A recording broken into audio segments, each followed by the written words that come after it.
Sunday రోజున సెలవు వస్తే టేక్ ఇట్ ఈజీ పాలసీ అని ఒక పాట చాలా ఇయర్స్ బ్యాక్ రిలీజ్ అయింది. ఒక పాట. ఈరోజు అంబేద్కర్ జయంతి సండే రోజున వచ్చింది.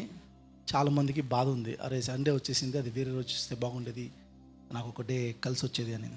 కానీ బీజేపీ నాయకులకి మాత్రం వీలైనంతవరకు అంబేద్కర్ జయంతి జరగకుండా ఉండడమే వాళ్ళకి కావాలి. కాబట్టి వాళ్ళకి జరగవలసింది వాళ్ళకి జరుగుతుంది, వీళ్ళు బాధపడే వాళ్ళు వీళ్ళు బాధపడుతూ ఉన్నారు. కానీ చర్చ్ యొక్క గోల్ ఏంటి అని అంటే, అంబేద్కర్ ఒక మాట అంటాడు, అదేంటంటే మీరు ఈ మతంలో ఉన్నంతసేపు, ఆయన ఉపయోగించిన మాట చాలా క్లియర్గా చెప్పాడు. ఏ మతం గురించి మాట్లాడుతున్నాడో, ఈ హైందవ ధర్మశాస్త్రాన్ని పాటించినంతసేపు ఇక్కడేముంటుంది, కులవర్ణ వ్యవస్థ ఉంటుంది, ఇన్ఈక్వాలిటీ ఉంటుంది, డిస్క్రిమినేషన్ ఉంటుంది, upper caste and lower caste ఉంటుంది. కాబట్టి మీరు దీంట్లోంచి బయటకు వచ్చేస్తే మీకు ఎక్కడైతే సమానత్వం కలుగుతుందో ఆ మతంలోకి వెళ్ళిపోండి. దాన్ని ఏమన్నాడంటే కన్వర్షన్ అన్నాడు. అని మనుస్మృతిని పబ్లిక్లో, అది కూడా క్రిస్మస్ రోజున పబ్లిక్లో అందరి ఎదురుగుండా కాల్చేశాడు. ఇది హిస్టరీలో జరిగిన, ఇండియన్ హిస్టరీలో జరిగిన ఒక పెద్ద ఈవెంట్ ఇది. పబ్లిక్లో తను చేసింది ఏంటంటే, మీకు ఎక్కడైతే సమానత్వం ఉందో ఈ మతంలో మీకు సమానత్వం ఇవ్వట్లేదు. ఈ మతం నీకేం చెప్తుందంటే, ఇదిగో బ్రహ్మ తలకాయల నుంచి అప్పర్ క్యాస్ట్ వచ్చింది, భుజాల నుంచి ఇంకో క్యాస్ట్ వచ్చింది, ఇక్కడి నుంచి ఇంకో క్యాస్ట్ వచ్చింది, ఇక్కడి నుంచి ఇంకో క్యాస్ట్, అట్లాగే అంటే కుల వర్ణ వ్యవస్థను తీసుకొచ్చింది. కాబట్టి మీకేం కావాలి అని అంటే, ఇదిగో వీళ్ళు మిమ్మల్ని దేవాలయాలకు రానివ్వరు, ఎందుకంటే లోయర్ క్యాస్ట్ అని మిమ్మల్ని రానివ్వదు. మీరు సరిగ్గా బట్టలు వేసుకోవడానికి లేదు, ఎందుకంటే లోయర్ క్యాస్ట్ ఏమో. కాబట్టి మీరు సరిగ్గా అమ్మాయిలు జాకెట్లు కూడా వేసుకోవడానికి వీల్లేదు. కావాలంటే జాకెట్లు వేసుకోవాలంటే ఆ లోయర్ క్యాస్ట్ అమ్మాయిలు ట్యాక్స్ కట్టాలి, బ్రెస్ట్ ట్యాక్స్ అని పెట్టారు. ఇలాంటి చేస్తూ ఇలాగా మనుధర్మము అని చెప్పడం, లేకపోతే బ్రాహ్మణవాదం అనే కాన్సెప్ట్స్ తీసుకొచ్చి ఇలాగా బలహీనుల్ని ఈడుస్తుంటే, బాధ పెడుతుంటే, అంబేద్కర్ తీసుకొచ్చిన ఒక మూమెంట్ ఏంటంటే, ఇది సమానత్వం కావాలి. కాబట్టి సమానత్వం ఏ మతం అయితే మాకు పాటిస్తుందో ఆ మతంలోకి వెళ్ళిపోయిందని తన బుద్ధిజంలోకి వెళ్ళిపోయాడు. కాబట్టి సమానత్వం ఎక్కడ ఉందో ఆ రిలీజన్లోకి వెళ్ళిపోండి అన్నాడు. కాబట్టి ఈ రిలీజన్లో ఉన్నంతసేపు మీకు ఇది అవ్వదు. పౌలు కూడా ఇదే మాట ఉపయోగిస్తాడు. పౌలు ఉపయోగించిన మాట ఏంటంటే, ఇదిగో మీరు ఇదే యూదా మతంలో ఉంటే ఈ యూదా మతస్థులు మీరు శబరైలు అని చెప్పి, లేకపోతే మీరు పాపులు అని చెప్పి మీరు చర్చ్లోకి రానవరు. కాబట్టి మీరు యూదా మతంలో ఉంటే మీకు రక్షణ రాదు, రక్షణ అందరికీ అని చెప్పి ఏం చేశారంటే సమానత్వం కలిగిన క్రిస్టియానిటీలోకి వచ్చేసేయండి. సో మనకు గాస్పల్లో ఏముంది అంటే, ఒక సోషల్ యాంగిల్ ఉంది, సోషల్ డైమెన్షన్ ఉంది. మన సువార్తలో ఏముంది అంటే, సమానత్వం అనే కాన్సెప్ట్ తీసుకొచ్చిన ఒక ఫామ్లా మనం ఇక్కడ చూస్తాం. ఇక్కడ ఏమవుతుందంటే, సంఘంలో ఏమవుతుందనంటే రిచ్ అండ్ పూర్ అండి. సిలువ ఏం చేసిందంటే, స్త్రీ పురుషుడు అనే భేదం లేకుండా చేసేసింది, దాసుడు స్వతంత్రుడు అనే భేదం లేకుండా చేసింది, upper caste and lower caste అని లేకుండా అందరినీ సమానంగా కూర్చోబెట్టింది సిలువ. ఈరోజు ఇక్కడ కూర్చున్న మీరందరూ ఇలా కూర్చోవడానికి గల కారణం ఏంటంటే, సిలువ వల్ల మీకు నాకు పరిచయాలు జరిగినాయి, సిలువ వల్లే నీకు నాకు ఏమైందంటే ఇది జరిగింది. అందుకని మొదటి కొరింథీ పత్రికలో మీరు చూస్తే ఈ మాట మీరు చూస్తే మీరు చాలా క్లియర్గా చూడొచ్చు. మొదటి కొరింథీ పత్రిక 1వ అధ్యాయము 26వ వచనం చదువుతారా? 26వ వచనం. Okay okay okay. గొప్ప వంశం వారైనను అనేకులు పిలువబడలేదు, కానీ ఏ శరీరియు దేవుని ఎదుట అతిశయింపకుండునట్లు జ్ఞానులను సిగ్గుపరచుటకు లోకంలో నుండి వెర్రివారిని దేవుడు ఏర్పరచుకొని ఉన్నాడు. బలవంతులైన వారిని సిగ్గుపరచుటకు లోకములో బలహీనులైన వారిని. ఇక్కడ ఏమన్నాడంటే, మీరు ఒకసారి చూడండి, మీ సంఘంలో చూసుకోండి, మీ సంఘంలో ఉన్న వాళ్ళు ఎవరునూ అంబానీ లేరు, అదానీలు లేరు. అదే మాట్లాడతాడు. గొప్ప వాళ్ళు, గొప్ప వంశాలకు చెందిన వాళ్ళు, రిచ్ పీపుల్ లేరు. అలాంటి సంఘాల్లో ఉండరు, ఎందుకంటే అంత ధనం ఉంటే కూడా చచ్చికొచ్చి కూర్చోరు. కాబట్టి అలాంటి వాళ్ళు ఎవరు, లోకరీతిని చూస్తే గనులైనను, ఎక్కడేముంది, రాజవంశంకి చెందిన వాళ్ళైనను, రాయల్ ఫ్యామిలీకి చెందిన వాళ్ళు కానీ, ధనవంతులైనను, గొప్ప వంశంలో పుట్టిన వాళ్ళైనను, జ్ఞానులైనను చూడలేదు. మీకంటే జ్ఞానులు బయట ఉన్న ప్రపంచంలో చాలామంది ఉన్నారు. ఐఏఎస్ ఆఫీసర్స్, ఐపీఎస్ ఆఫీసర్స్ బయట ఉన్నారు, వాళ్ళు చర్చలో లేరు. బిజినెస్ మ్యాగ్నెట్స్ ఎవరు చర్చలో లేరు. మిమ్మల్ని పిలిచిన ఒక్కసారి పిలుపు చూడండి, చర్చ్లో మీరు చూసుకోండి. మీరు లోకరీతిని చూస్తే మీరు ఉన్నతమైన స్థాయిలో లేరు, చాలా లోయర్ క్యాస్ట్కి, లేకపోతే ఇంకా చెప్పాలంటే తక్కువ చిన్న చిన్న జాబ్స్ చేసుకుంటూ చిన్న చిన్న మైండ్ సెట్ కలుగుతున్న ఉన్నవాళ్ళు, పెద్ద వంశాలకు ఉన్నవాళ్ళు లేరు. కానీ ఒక్క పేజీ మీరు వెనక తిప్పండి, ఒక్క పేజీ అంటే రోమపత్రిక 16వ అధ్యాయంలో మీరు చూస్తే, 20 2వ వచనం 22, 23 చదువుతారా? ఈ పత్రిక రాసిన రోమపత్రిక 16వ అధ్యాయం 22వ వచనం. ఈ పత్రిక రాసిన తెర్తియు అను నేను ప్రభువునందు మీకు వందనములు చేయుచున్నాను. 23 అమ్మా, 23 నుంచి. నాకును యావత్ సంఘంనకును ఆతిథ్యం ఇచ్చు గాయియు మీకు వందనములు చెప్పుచున్నారు. ఈ పట్టణపు ఖజానాదారుడగు ఎరస్తును సహోదరుడగు కర్విత్తును మీకు వందనములు చెప్పుచున్నారు. అదే చర్చ్లో ఇద్దరు రిచ్ పీపుల్ కూడా ఉన్నారు. ఎవరెవరంటే గాయి మొత్తం అందరికీ హాస్పిటాలిటీ ఇచ్చాడు, మొత్తం అందరికీ యావత్ సంఘానికి హాస్పిటాలిటీ ఇవ్వగలిగినంత రిచ్ మ్యాన్. పట్టణపు కోశాధారి సిటీ ట్రెజరర్ ఔరస్తు కూడా, ఎరస్టస్ అన్నాడు ఇంగ్లీష్లో, ఇతను కూడా అదే చర్చ్లో ఉన్నాడు. అంటే చర్చ్లో ఏమైందంటే రిచ్ పీపుల్ ఉన్నారు, పూర్ పీపుల్ ఉన్నారు. కానీ చర్చ్ ఏం చేస్తే తెలుసా, అందరినీ సమానంగా చూస్తుంది. చర్చ్లో అప్పర్ క్యాస్ట్ ఉంటారు, లోవర్ క్యాస్ట్ ఉంటారు, అందరినీ ఈక్వాలిటీ చూస్తుంది. అందుకని పౌలు అంటాడు, మీరు ఈ యోధా మతంలో ఉన్నంతసేపు వాళ్ళు మిమ్మల్ని లోవర్ క్యాస్ట్ అని చెప్పి మిమ్మల్ని లోపలికి రానివ్వదు. పైగా మీ ఊర్ల మీద నుంచి కూడా మీరు ప్రయాణం చేయనివ్వదు. పక్క నుంచి సమరయ దాటుకుని వెళ్తారు. కాబట్టి గాస్పెల్ ఏం చేస్తుంది అంటే ఈక్వాలిటీని తీసుకొస్తుంది. చర్చ్ ఏం చేస్తుంది అంటే ఈక్వాలిటీని తీసుకొస్తుంది.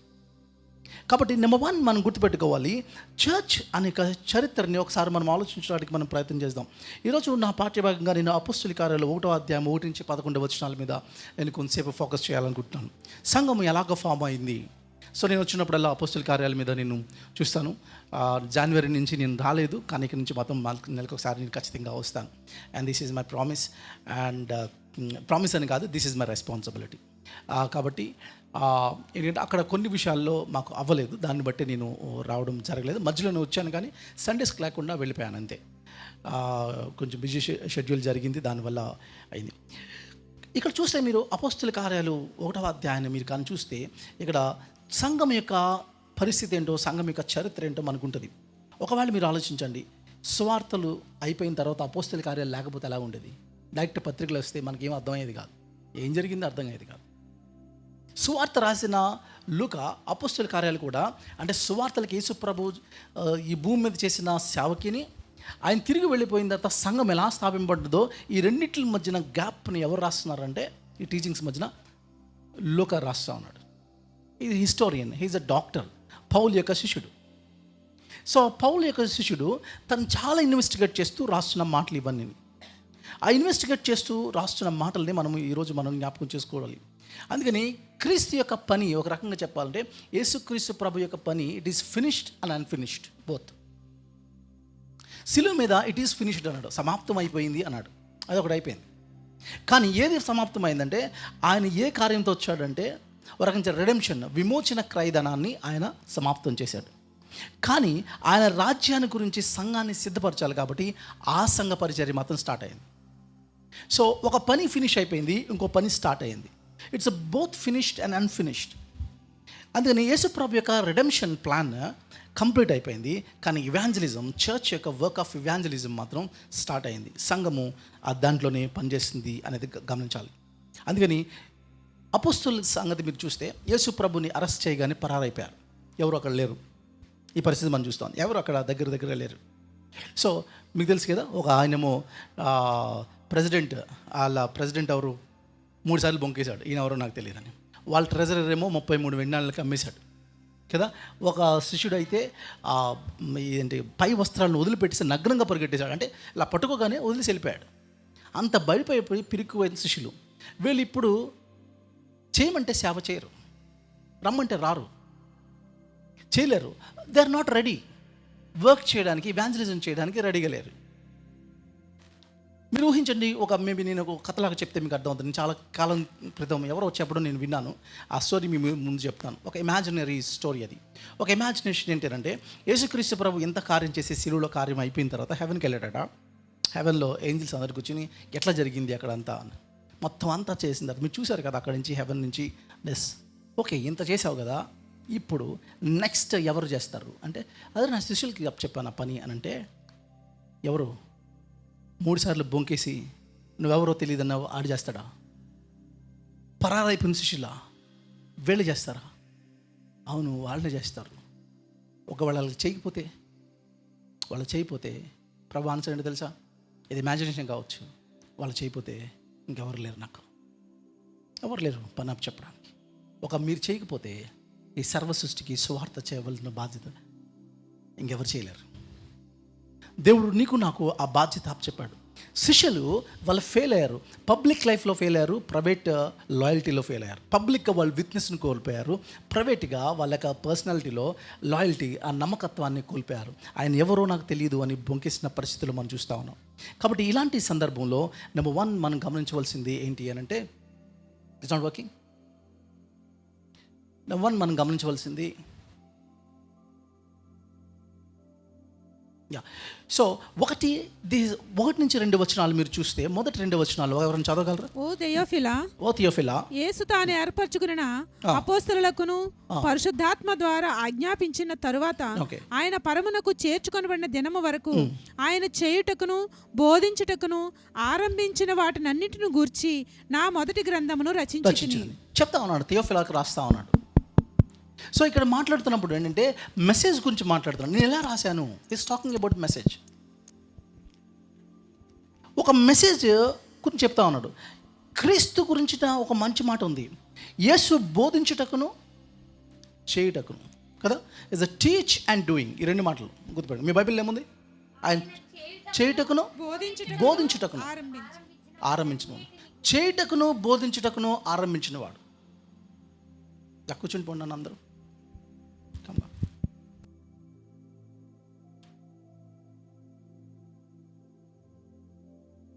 ఓకే, కావాలంటే మీరు పీపీటీ దానికి యాడ్ చేసేయచ్చు డైరెక్ట్గా అక్కడ చూపించేదానికంటే.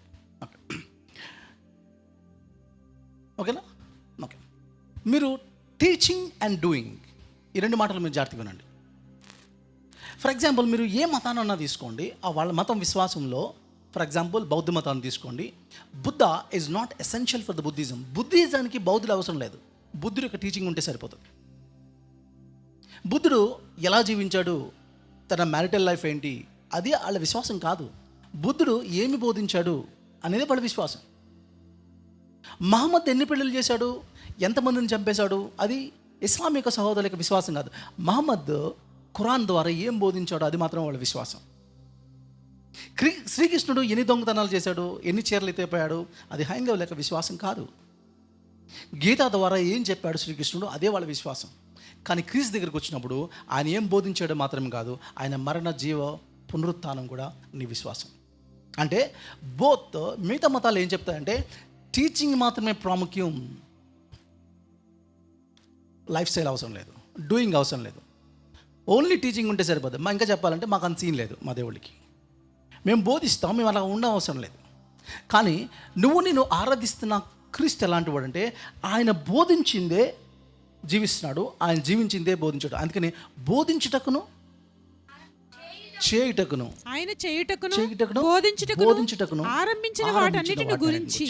సో ఆయన ఏదైతే టీచ్ చేశాడో అలాగే జీవించాడు, ఆయన ఏదైతే జీవించాడో అదే బోధించాడు. And there is no contradiction between this 2. ఈ రెండింటి మధ్యన విరుద్ధత, కాంట్రడిక్షన్ ఏమీ లేదు అనే విషయం చాలా స్పష్టంగా మనకి అర్థమవుతుంది. కాబట్టి ఇక్కడ ఒక విషయం ఏంటంటే మొదటి 2 వచనాల్లో మనకు కూడా అర్థమవుతుంది, అదేంటంటే మెసేజ్ గురించి అర్థమవుతుంది. He's talking about message. మీరు ప్రపంచానికి క్రీస్తు గురించి బోధ, ఆయన ఏమి చెప్పాడో, ఆయన ఎలా జీవించాడో, ఈ మెసేజ్ను ఇతరులకి సువార్త తీసుకెళ్లే మునుపు ఆ సువార్త నీకు తెలియాలి. చాలామంది ఈరోజు యంగ్స్టర్స్ సేవకు వచ్చేస్తున్నారు, కానీ I'm not happy with their commitments. ఎందుకు తెలుసా? వాళ్ళకి ఒక ఫౌండేషన్ లేదు, ఒక సిద్ధాంతపూర్వకమైన బైబిల్ మీద ఒక అవగాహన లేదు, ఒక ఫౌండేషన్ లేకుండా ఒక థియోలాజికల్ కోర్స్ లేకపోతే అట్లీస్ట్ నెంబర్ ఆఫ్ బుక్స్ ఉన్నాయి. సో అట్లీస్ట్ టీచింగ్స్ మీద అవగాహన తెచ్చుకొని స్టార్ట్ చేయట్లేదు. వాళ్ళకి ఏంటంటే మేము కొన్ని 2 మాటలు ప్రసంగం చేసేయగలం కాబట్టి మినిస్ట్రీస్ని స్టార్ట్ చేసేస్తున్నారు. నేను రీసెంట్గా ఒక ఆయన నేను మాట్లాడుతూ నేను చెప్తా ఉన్నాను అనమాట, షీబా గురించి చెప్తూ ఏమన్నానంటే, షీబాని ప్రస్తుతం ట్రైన్ చేస్తున్న ఆయన సాయికృష్ణ గుమాటం, డాలస్ థియోలాజికల్ కాలేజ్లో ఓల్డ్ టెస్టమెంట్ ప్రొఫెసర్ యుఎస్లో. Sheba is training under his guidance అనమాట. సో మంచి స్కాలరు. తర్వాత ఇప్పుడు ఓల్డ్ టెస్టమెంట్ మీద ఆయన ఆర్కియాలజీలో పిహెచ్డీ చేస్తున్న డాలస్లో నుంచి. నేను ఆయన గురించి ఒక పర్టికులర్ పాస్టర్కి ఇదే రాజమండ్రిలో ఇలా చెప్తే, ఆయన అడిగితే ఆయన ఎవరు తమ్ముడు, ఆయన ఎవరు అంటే బైబిల్ టీచర్స్ ఎవరో తెలియట్లేదు జనాలకి. బైబిల్ టీచర్స్కి తెలియట్లేదు జనాలకి. ఎవరు తెలుస్తున్నారు బైబిల్ జనాలకి? ఎవరు తెలుస్తున్నారు అని అంటే పెట్టికథలు చెప్పే ఉన్నారు, సోకాల్డ్ స్పీకర్స్ ఉన్నారు, సెలబ్రిటీ స్పీకర్స్ టీవీలో కనబడుతూ ఉంటారు. వీళ్ళు తెలుస్తున్నారు జనాలకి. నేను ఒకటే బ్లంట్గా ఒక స్టేట్మెంట్ ఇస్తాను. వాక్యాన్ని వాక్యంగా లోతుగా తెప్పే స్పీకర్స్ నేను ఇక్కడ అడిగితే మీరు చెప్తారు. ఇది వేరే చర్చికి వెళ్ళి నేను ఇదే ప్రశ్న వేశాను, మీకు ఎంతమందికి వాక్యాన్ని సరిగ్గా చెప్పే స్పీకర్ కొంతమంది పేర్లు చెప్తాను, చేతులు ఎత్తండి అని అడిగాను. చాలామంది ఎత్తలేదు. చాలామంది అంటే 95% ఎత్తలేదు. నేను ఒకసారి ప్రవీణ్ పగడాల ఎత్తలేదు, ప్రకాష్ గంట్ల ఎత్తలేదు, సురేష్ వంగూరి ఎత్తలేదు, జాన్ క్రిస్టఫర్ ఎత్తలేదు, జాషువా జూడ్ ఎత్తలేదు. ఇలాంటి వాళ్ళ పేర్లు ఎత్తలే. ఇలా ఈ వీళ్ళు వాక్యాన్ని సరిగ్గా చెప్పేవాడు. కొంతమంది ఎడ్వర్డ్ విలియమ్స్, కొంతమందికి తెలుసు ఆయన. వీళ్ళు వాక్యాన్ని కొంచెం లోతుగా చెప్పే స్పీకర్స్, కానీ వీళ్ళు తెలియదు. ఎవరు తెలుస్తారు? ఎవరు తెలుస్తున్నారు తెలుసా? మిగతా వాళ్ళందరూ తెలుసు మనకి. నేను ఎందుకు ఈ మాటని పదే నేను చెప్పడానికి ఇష్టపడుతున్నాను అని అంటే, ఎందుకు చెప్పడానికి నేను చూస్తున్నాను అనేది మీరు ఒకసారి గమనించండి. అదేంటంటే, ఒక మెసేజ్ని క్రీస్తు ఏం చేశాడో, ఎలా జీవించాడో ఈ ప్రసంగాన్ని బయటికి తీసుకెళ్లే మునుపు దాని మీద నీకు సరైన అవగాహన ఉండాలి. బిఫోర్ స్టార్టింగ్ ఏ మినిస్ట్రీ, ఒక మినిస్ట్రీని స్టార్ట్ చేసే మునుపు ఆ ఫౌండేషన్ చాలా స్ట్రాంగ్ ఉండాలి. లేదు అని అంటే ఈరోజు చూస్తున్నాం చాలా మినిస్ట్రీస్ వాళ్ళ తరం వరకు బాగా ఫ్లరిష్ అయ్యి తర్వాత కొలాప్స్ అయిపోవడానికి గల కారణం అంటే తెలుసా? వాళ్ళ ఫౌండేషన్ మీద కట్టలేదు, వాళ్ళ ఫౌండేషన్స్ మీద కట్టలేదు, దాని యొక్క లోతుల గురించి తెలుసుకుంటలేదు. ఇది చాలా ప్రాముఖ్యమైనది. అందుకని యాక్యురేట్ అండర్స్టాండింగ్ అనేది మనకు ఉండాలి. అందుకని ఒక క్రిస్టియన్ ఒక మినిస్ట్రీని స్టార్ట్ చేసే ముందు లేకపోతే పరిచయం చేయడానికి ఖచ్చితంగా తను ఎక్విప్ అవ్వాల్సింది అవసరం ఉంది. త్రూ అవుట్ లైఫ్ కొన్ని మాటలు మీ ముందు నేను పెడతాను, ఇవి చదవడానికి మీరు ప్రయత్నం చేయండి. కొలసి రాసిన పత్రిక 1వ అధ్యాయం 9-11 వచనాలు స్పష్టంగా ఒకళ్ళు మైక్లో చదవండి. కొలెషియన్స్ 1st chapter verse 9-11.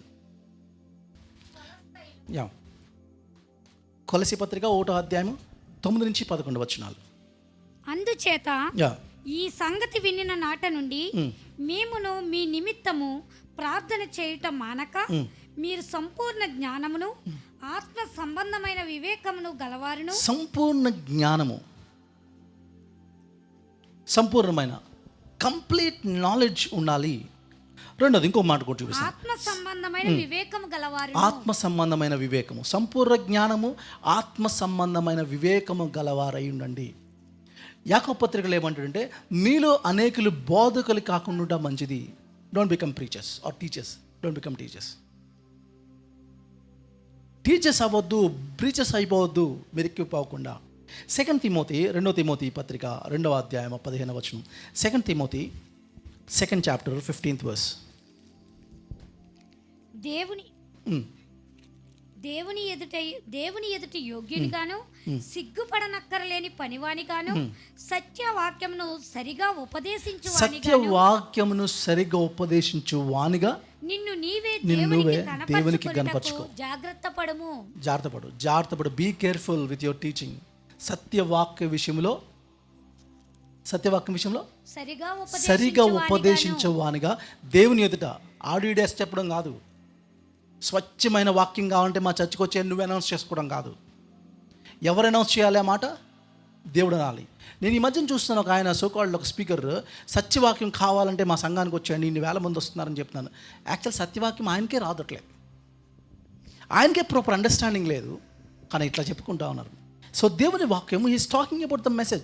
సత్యవాక్యాన్ని సరిగ్గా ఉపదేశించు వానిగా దేవుని ఎదుట కనపరుచుకో.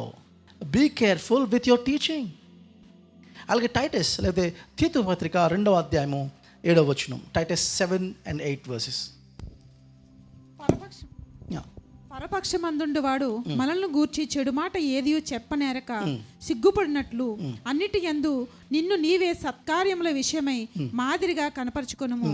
నీ ఉపదేశము మోసము లేనిది గాను. ఉపదేశము ఒకటి, నీ ఉపదేశం ఎలా ఉందంటే మోసం లేనిది గాను, డిసెప్షన్ ఉండకూడదు దాంట్లో. రెండోది మాన్యమైనది గాను నిరాక్షేపమైన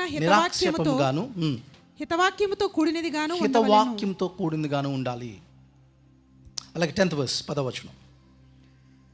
పదవచ్చు. మన రక్షకుడకు దేవుని ఉపదేశమును అలంకరించినట్లు తమ యజమానులకు ఎదురు మాట చెప్పక ఏమయో అపహరింపక సంపూర్ణమైన మంచి నమ్మకమును కనపరచుచు అన్ని కార్యములు యందు వారిని సంతోషపెట్టుచు వారికి లోబడి ఉండవలనని వారిని హెచ్చరించుము. సో ఈ మీరు ఎస్పెషల్లీ 7-8 వచనాల్లో మీరు చూసినప్పుడు మీరు ఎట్లా ఇంటర్ప్రిట్ చేయాలో మాట్లాడతారు. వాక్యం గురించి వాక్యం చెప్తున్న 3 విషయాలు చెప్తాను. ఒకటి, వాక్యాన్ని లోతుగా తవ్వాలి, బెరయా సంఘంలాగా. ఒకటి, అంత మాత్రం కాదు, అదే వాక్యాన్ని అదే వచనంలో ఉంటుంది, ప్రతిరోజు దాన్ని పరిశోధించాలి, లోతుగా పరిశోధించాలి. నమ్మవా? అనుదినము పరిశోధించి నమ్మారట. ఎవరు నమ్మారు? ఎవరు ఈ పని? బెరయాలో ఉన్న క్రైస్తవులు. ఎవరు వాక్యం చెప్తున్నారు? స్పీకర్ ఎవరు? ఇప్పుడు వాళ్ళకి పౌలు మాట్లాడుతుంటే చక్కగా నోట్ చేసుకున్నారట. నోట్ చేసుకుని ఇంటికి వచ్చి బైబిల్ని ఒకసారి చూసి పౌలు చెప్తుంది అలా ఉన్నాయా లేదు చూసుకున్నప్పుడు నమ్మరట. ఇప్పుడు అది లేదు. దినకరం గారు ఏది చెప్తే అది గుడ్డిగా నమ్మేసే క్రైస్తవులు తయారయ్యారు. సతీష్ కుమార్ గారు ఏది చెప్తే అది గుడ్డిగా నమ్మేసే క్రైస్తవులు. ఆలెఫ్ ఏం చెప్తే అది గుడ్డిగా నమ్మేసే క్రైస్తవులు. ఏమవుతుంది? ఏదో రోజు ఆలెఫ్ కూడా మోసం చేస్తాడు మిమ్మల్ని. ఆలెఫ్ చెప్తాడు మీకు ఏమనంటే, నాకు దేవుడు దర్శనం ఇచ్చాడు, మిమ్మల్ని ఇంత ఇమ్మన్నాడు అంటాడు, మీరు ఇచ్చేస్తారు. ఎందుకంటే ఆలెఫ్ బోధకుడు కదా. ఇలాంటి భయంకరమైన పరిస్థితుల్లో ఏమవుతుందంటే మోసాలు జరుగుతూ ఉన్నాయి. అందుకని నీ వాక్యం గురించి వాక్యం ఏం చెప్తుందంటే దాన్ని ప్రతిరోజు త్రవ్వాలి, లోతుగా త్రవ్వాలి. రెండోది, ఇంకో చోట అంటాడు వాక్యాన్ని వక్రీకరించకూడదు.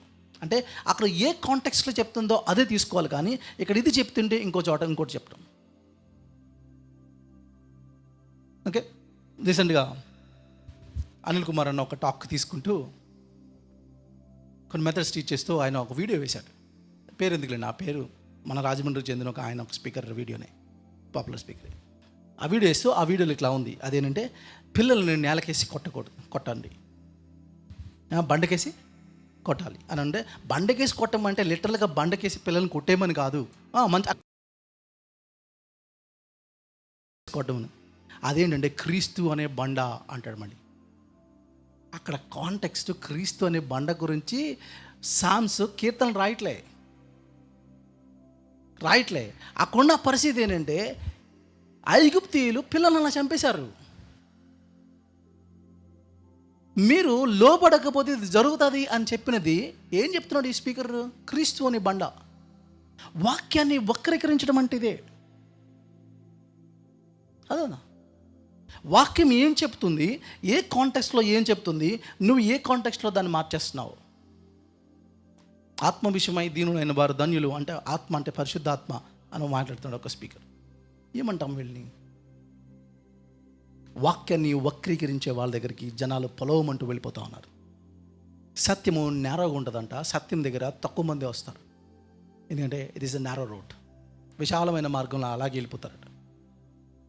అందుకని గుర్తుపెట్టుకోండి, వాక్యాన్ని గురించి వాక్యం చెప్తున్న విషయాలు ఏంటంటే, ఒకటి లోతుగా తవ్వాలి, రెండు దాన్ని వక్రీకరించకూడదు. ప్రకటన గ్రంథంలో ఉంటాడు, దాన్ని కలపడం తీసివేయడం చేయకూడదు. వాక్యం యాడ్ చేయకూడదు, ఏమని తీసివేయకూడదు ఏదని కదా.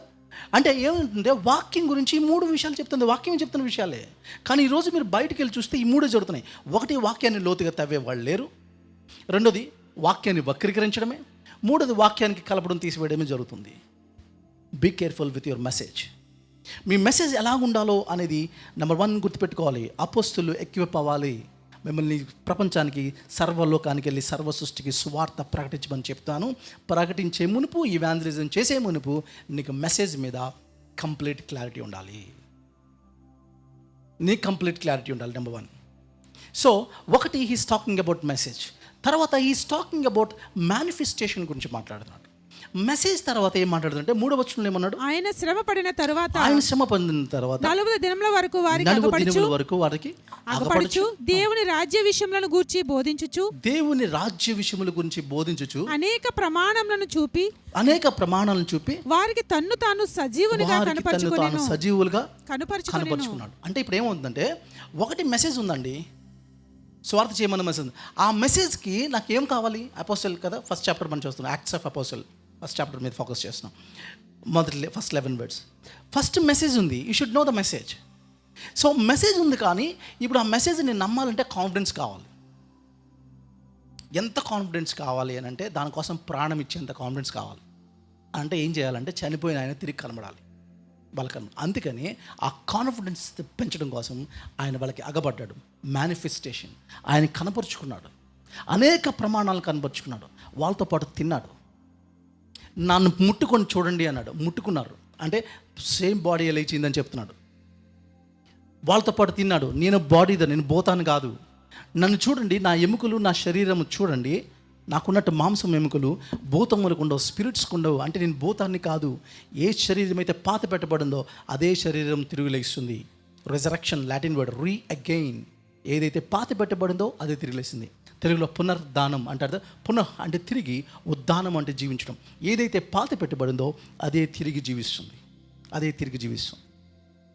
ఆయన పాత పెట్టబడిన శరీరమే తిరిగి లేచింది అని చెప్పడానికి ఇగో ఆయన గాయాలని తీసుకున్నాడు, వాళ్ళతో పాటు తిన్నాడు, త్రాగాడు, 40 రోజులు ఆయనకు అగపరుచుకున్నాడు.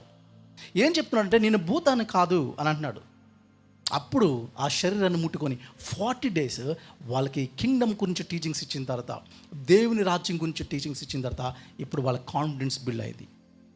విట్నెస్తో పాటు, మెసేజ్తో పాటు నాకు కావాల్సింది తెలుసా, మేనిఫెస్టేషన్ జరిగినప్పుడే వాళ్ళు స్ట్రాంగ్ అవ్వగలరు. యేసుక్రీస్తు ప్రభు ఇంకా కనబడుతూ అన్నట్టు మీరు చూసి నమ్ముతున్నారేమో, చూడకుండా నమ్మిన మీరు ఇంకా ధన్యులు. మేనిఫెస్టేషన్ ఏంటంటే మీకు నేను కనబడను, కానీ నా వర్డ్స్ ద్వారా, త్రూ వర్డ్ వల్ల, ఈ వాక్యం వల్ల నేను మేనిఫెస్టేషన్ లేకపోతే నేను కనబరుచుకున్నాను, నేను కనబరుచుకుంటా ఉన్నాను. అందుకని యేసుక్రీస్తు ప్రభు తిరిగి లేచిన తర్వాత ఆయన మహిమ శరీరాలతో నిలబడింది. మీరు ఒకటి ఆలోచించండి, మీరు క్రిస్మస్ గురించి మాట్లాడండి, గుడ్ ఫ్రైడే గురించి మాట్లాడండి, ఈస్టర్ గురించి మాట్లాడండి, ఈ 3 ఫెస్టివల్స్లో కామన్ థింగ్ ఏంటి తెలుసా, he is talking about flesh body. Word became flesh. క్రిస్మస్లో ఏముంది, వాక్యము శరీరం వచ్చింది, శరీరము. గుడ్ ఫ్రైడే రోజున ఆ శరీరము వేలాడబడ్డది, ఈస్టర్కి అదే శరీరంతో తిరిగి లేచాడు కదా. మొత్తం బైబిల్ ఏం మాట్లాడుతుందంటే he is talking about the body, this flesh. మనమేం మాట్లాడుతూ ఉంటే Christians, we talking about souls. ఏంటవి సోల్స్? ఆత్మల రక్షణ. ఆత్మలు ఒకటే కాదు కదా, మొత్తం కదా దేవుడు నన్ను విమోచిస్తుంది. మీ మనసు మారి రూపాంతరం చెందాలని మనసు గురించి మాట్లాడుతాడు. మీ శరీరాలు మహిమ శరీరాలుగా మారుతున్నాయి, శరీరం గురించి మాట్లాడుతాడు. మీ ఆత్మ. అందుకనే మన వాళ్ళు ఈరోజు నేను చూస్తున్నాను, నిన్న సాటర్డే యూత్ వాళ్ళ డిస్కషన్ జరిగినప్పుడు క్వశ్చన్ అవర్లో కొన్ని క్వశ్చన్స్ వచ్చినాయి. కొన్ని క్వశ్చన్స్ ఓన్లీ క్వశ్చన్ అవర్ పెట్టుకున్నాం నిన్న. వెరీ బ్యూటిఫుల్ క్వశ్చన్స్, అవి బాగా తీసుకొచ్చారు. దాంట్లో మేము మాట్లాడుతూ ఇదే మాట్లాడుకున్నాం. ఒకటి అదేంటి అని అంటే, మీరు ఈ యొక్క కాన్సెప్ట్స్ మీరు ఆలోచించండి. ఫ్లష్ గురించిన కాన్సెప్ట్ మాట్లాడుతున్నప్పుడు మనం హాఫ్ గాస్పెల్ చెప్తున్నాను. మన పాస్టర్స్ ఏం చెప్తున్నారంటే, చాలామంది చూస్తున్నాను. నేను మొన్న రీసెంట్గా లాస్ట్ ఈస్టర్కి రాకపోవడానికి గల కారణం, చర్చ్లో ఒక అంకుల్ చనిపోయారు. మా చర్చ్ అక్కడికి చర్చ్కి వస్తున్నాను, హైదరాబాద్లో చర్చ్కి వస్తున్న అంకుల్. సో అది గుడ్ ఫ్రైడే నెక్స్ట్ డే చనిపోయారు, గుడ్ ఫ్రైడే రోజున చనిపోయారు. ఈస్టర్కి ఏమో సాటర్డే ఏమో బరియల్, సండే ఏమో మెమోరియల్ సర్వీస్ పెట్టారు ఈవినింగ్. అక్కడ ఇంకొక పాస్టర్ గారు వచ్చి చెప్తా ఉన్నారు. ఆయన చెప్తూ ఏమనంటే, శరీరము అలా వేస్ట్ అయిపోతుంది, శరీరం వెనకడ వల్ల మన్న అయిపోతుంది, ఆత్మ దాన్ని తెలుగు చేసిన దేవుని వద్దకు చేరును. అక్కడ ఆపేశాడు ఆయన. అదా గాస్పెల్, అది హాఫ్ గాస్పెల్. ఫుల్ గాస్పెల్ ఏంటో తెలుసా, శరీరం మళ్ళీ ఆత్మ రెండు కలుసుకుంటాయి, అది పునరుత్థానం, అదే మహిమ శరీరం. శరీరము మట్టిలోంచి మళ్ళీ వస్తుంది, మృతులైన వారు మొదట లేస్తారు, అంటే దాంట్లో వస్తుంది, ఆత్మ మళ్ళీ కలుస్తుంది, మళ్ళీ శరీరము ఆత్మ కలుసుకుంటాయి. అది కంప్లీట్ గాస్పెల్. నువ్వు ఎక్కడితో హాఫ్ గాస్పెల్ చెప్పకూడదు. హాఫ్ గాస్పెల్ అయితే, అందుకని చెప్తాను, cross is not enough, we need resurrection. సిలువ ఒకటే సరిపోదు, వీ నీడ్ రిజరక్షన్. మా డాడీ ఒక స్టోరీ చెప్పారు, ఆ స్టోరీ నేను చెప్తాను. మా డాడీ చాలా మంచి స్టోరీ టెల్లర్. ఆ చెప్తే జనాలు అలా ఉండేవారు. ఆ స్టోరీ ఒక 5 minutes 10 minutes వెళ్ళేది అనమాట. మేము చిన్నప్పుడు చాలా ఇంట్రెస్ట్ చూపించేవాళ్ళం ఆ స్టోరీస్కి. దాంట్లో చెప్పిన స్టోరీ ఏంటంటే, ఒక అబ్బాయి ఒక బస్ కోసం చూస్తున్నాడట. ఒక ఆయన పెద్ద ఆయన కూర్చుంటే, ఈ అబ్బాయి ఏంటంటే చర్చ్కి వెళ్తున్నానండి అవి చెప్పాడట. చెప్పిన తర్వాత, మీ ప్రభు గురించి ఏంటి అంటే, మా ప్రభు మన కోసం చనిపోయాడండి, అవి ఇవి అని చనిపోయాడు. ఓకే బాబు అవి అనుకుంటే విన్నాడట. వినిన తర్వాత బస్సు వచ్చింది, ఆయనకి బస్సు ఎక్కేసి వెళ్ళిపోతున్నాడట. వెళ్ళిపోతుంటే వీడు సడన్గా ఏదో థాట్ వచ్చిందంట. అక్కడి నుంచి థాట్ వచ్చి పరిగెడుతున్నాడు. ఆ బస్సు 1 kilometer దూరం అయిపోయింది, అయినా పరిగెడుతున్నాడు. ఆఫీస్ బస్సు వెనకాల నుంచి కొట్టి ఆపేయమన్నాడట. మొత్తం అందరూ ఆపేశారంట. ఏంటి అంటే, ఆయాసపడితే ఇలా ఆలోచుకుని, సార్ మా ప్రభువు చనిపోయాడు, కానీ 3వ రోజున తిరిగి లేచాడు. థర్డ్ డే తిరిగి లేచాడు. ఈ మెసేజ్ చాలా ప్రాముఖ్యం. ఈరోజు రాధా మనోహర్ దాస్కి అర్థం కాని కాన్సెప్ట్ అంటే 3 మేకుల మీద తీసుకోలేనోడు నిన్నేం రక్షిస్తాడు. ఇంకా మనల్ని అంటున్నాడు చర్చలు అంటే ఏంటంటే దయ్యాలండి, దయ్యాలను ఆరాధన చేస్తారు, ఒక శవాన్ని ఆరాధన చేస్తాడు. వాడు ఇష్టం వచ్చినట్టు మాట్లాడుతున్నాడు. ఒకవేళ నేను మాట్లాడడం స్టార్ట్ చేశాను అనుకోండి, వాళ్ళ మత గ్రంథాల మీద బోల్డ్ మాట్లాడవచ్చు, కానీ కౌంటర్ ఇస్తే వాళ్ళు మర్యాదగా మాట్లాడట్లేదు. వాళ్ళు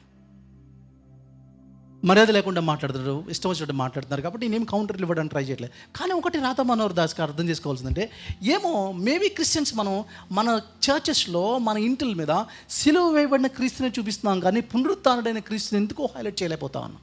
అందుకని ప్రపంచానికి ఎక్కువ న్యూస్ ఏమైందంటే ఆయన చనిపోయాడు అనే న్యూసే, తిరిగి లేచాడు అనే న్యూస్కి ఒక ఫెస్టివల్ పెట్టుకొని దాన్ని ఆరాధన పెడితే దాన్ని ఈస్టర్ అంటాం మానేసి మన వాళ్ళు బయటకి ఏమైంది అని అంటే అక్కడ నేను చూశాను, అదంటే సమాధుల పండగకి శుభాకాంక్షలను రాశాడు Bommana Raj Kumar.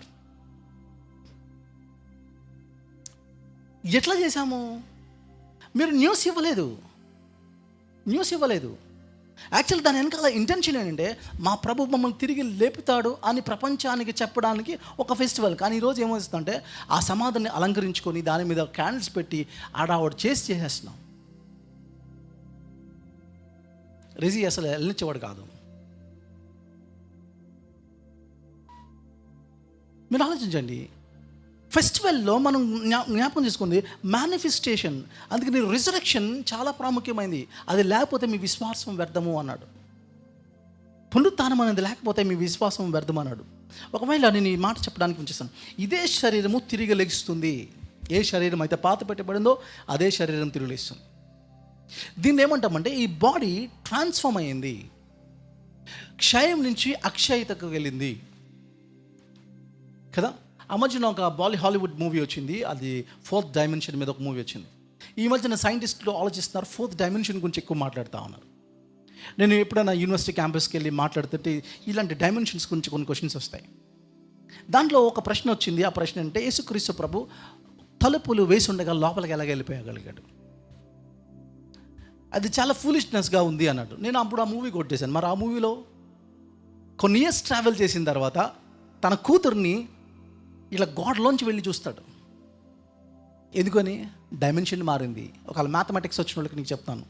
So single dimension, 2 dimension, 3 dimensions ఉంటాయి కదా. Single dimension for example me shadow is a single dimension. Hire dimension ఏంటంటే ఏదన్నా, ఫర్ ఎగ్జాంపుల్ ఈ రిమోట్ చూసుకోండి, ఇది హైయర్ డైమెన్షన్.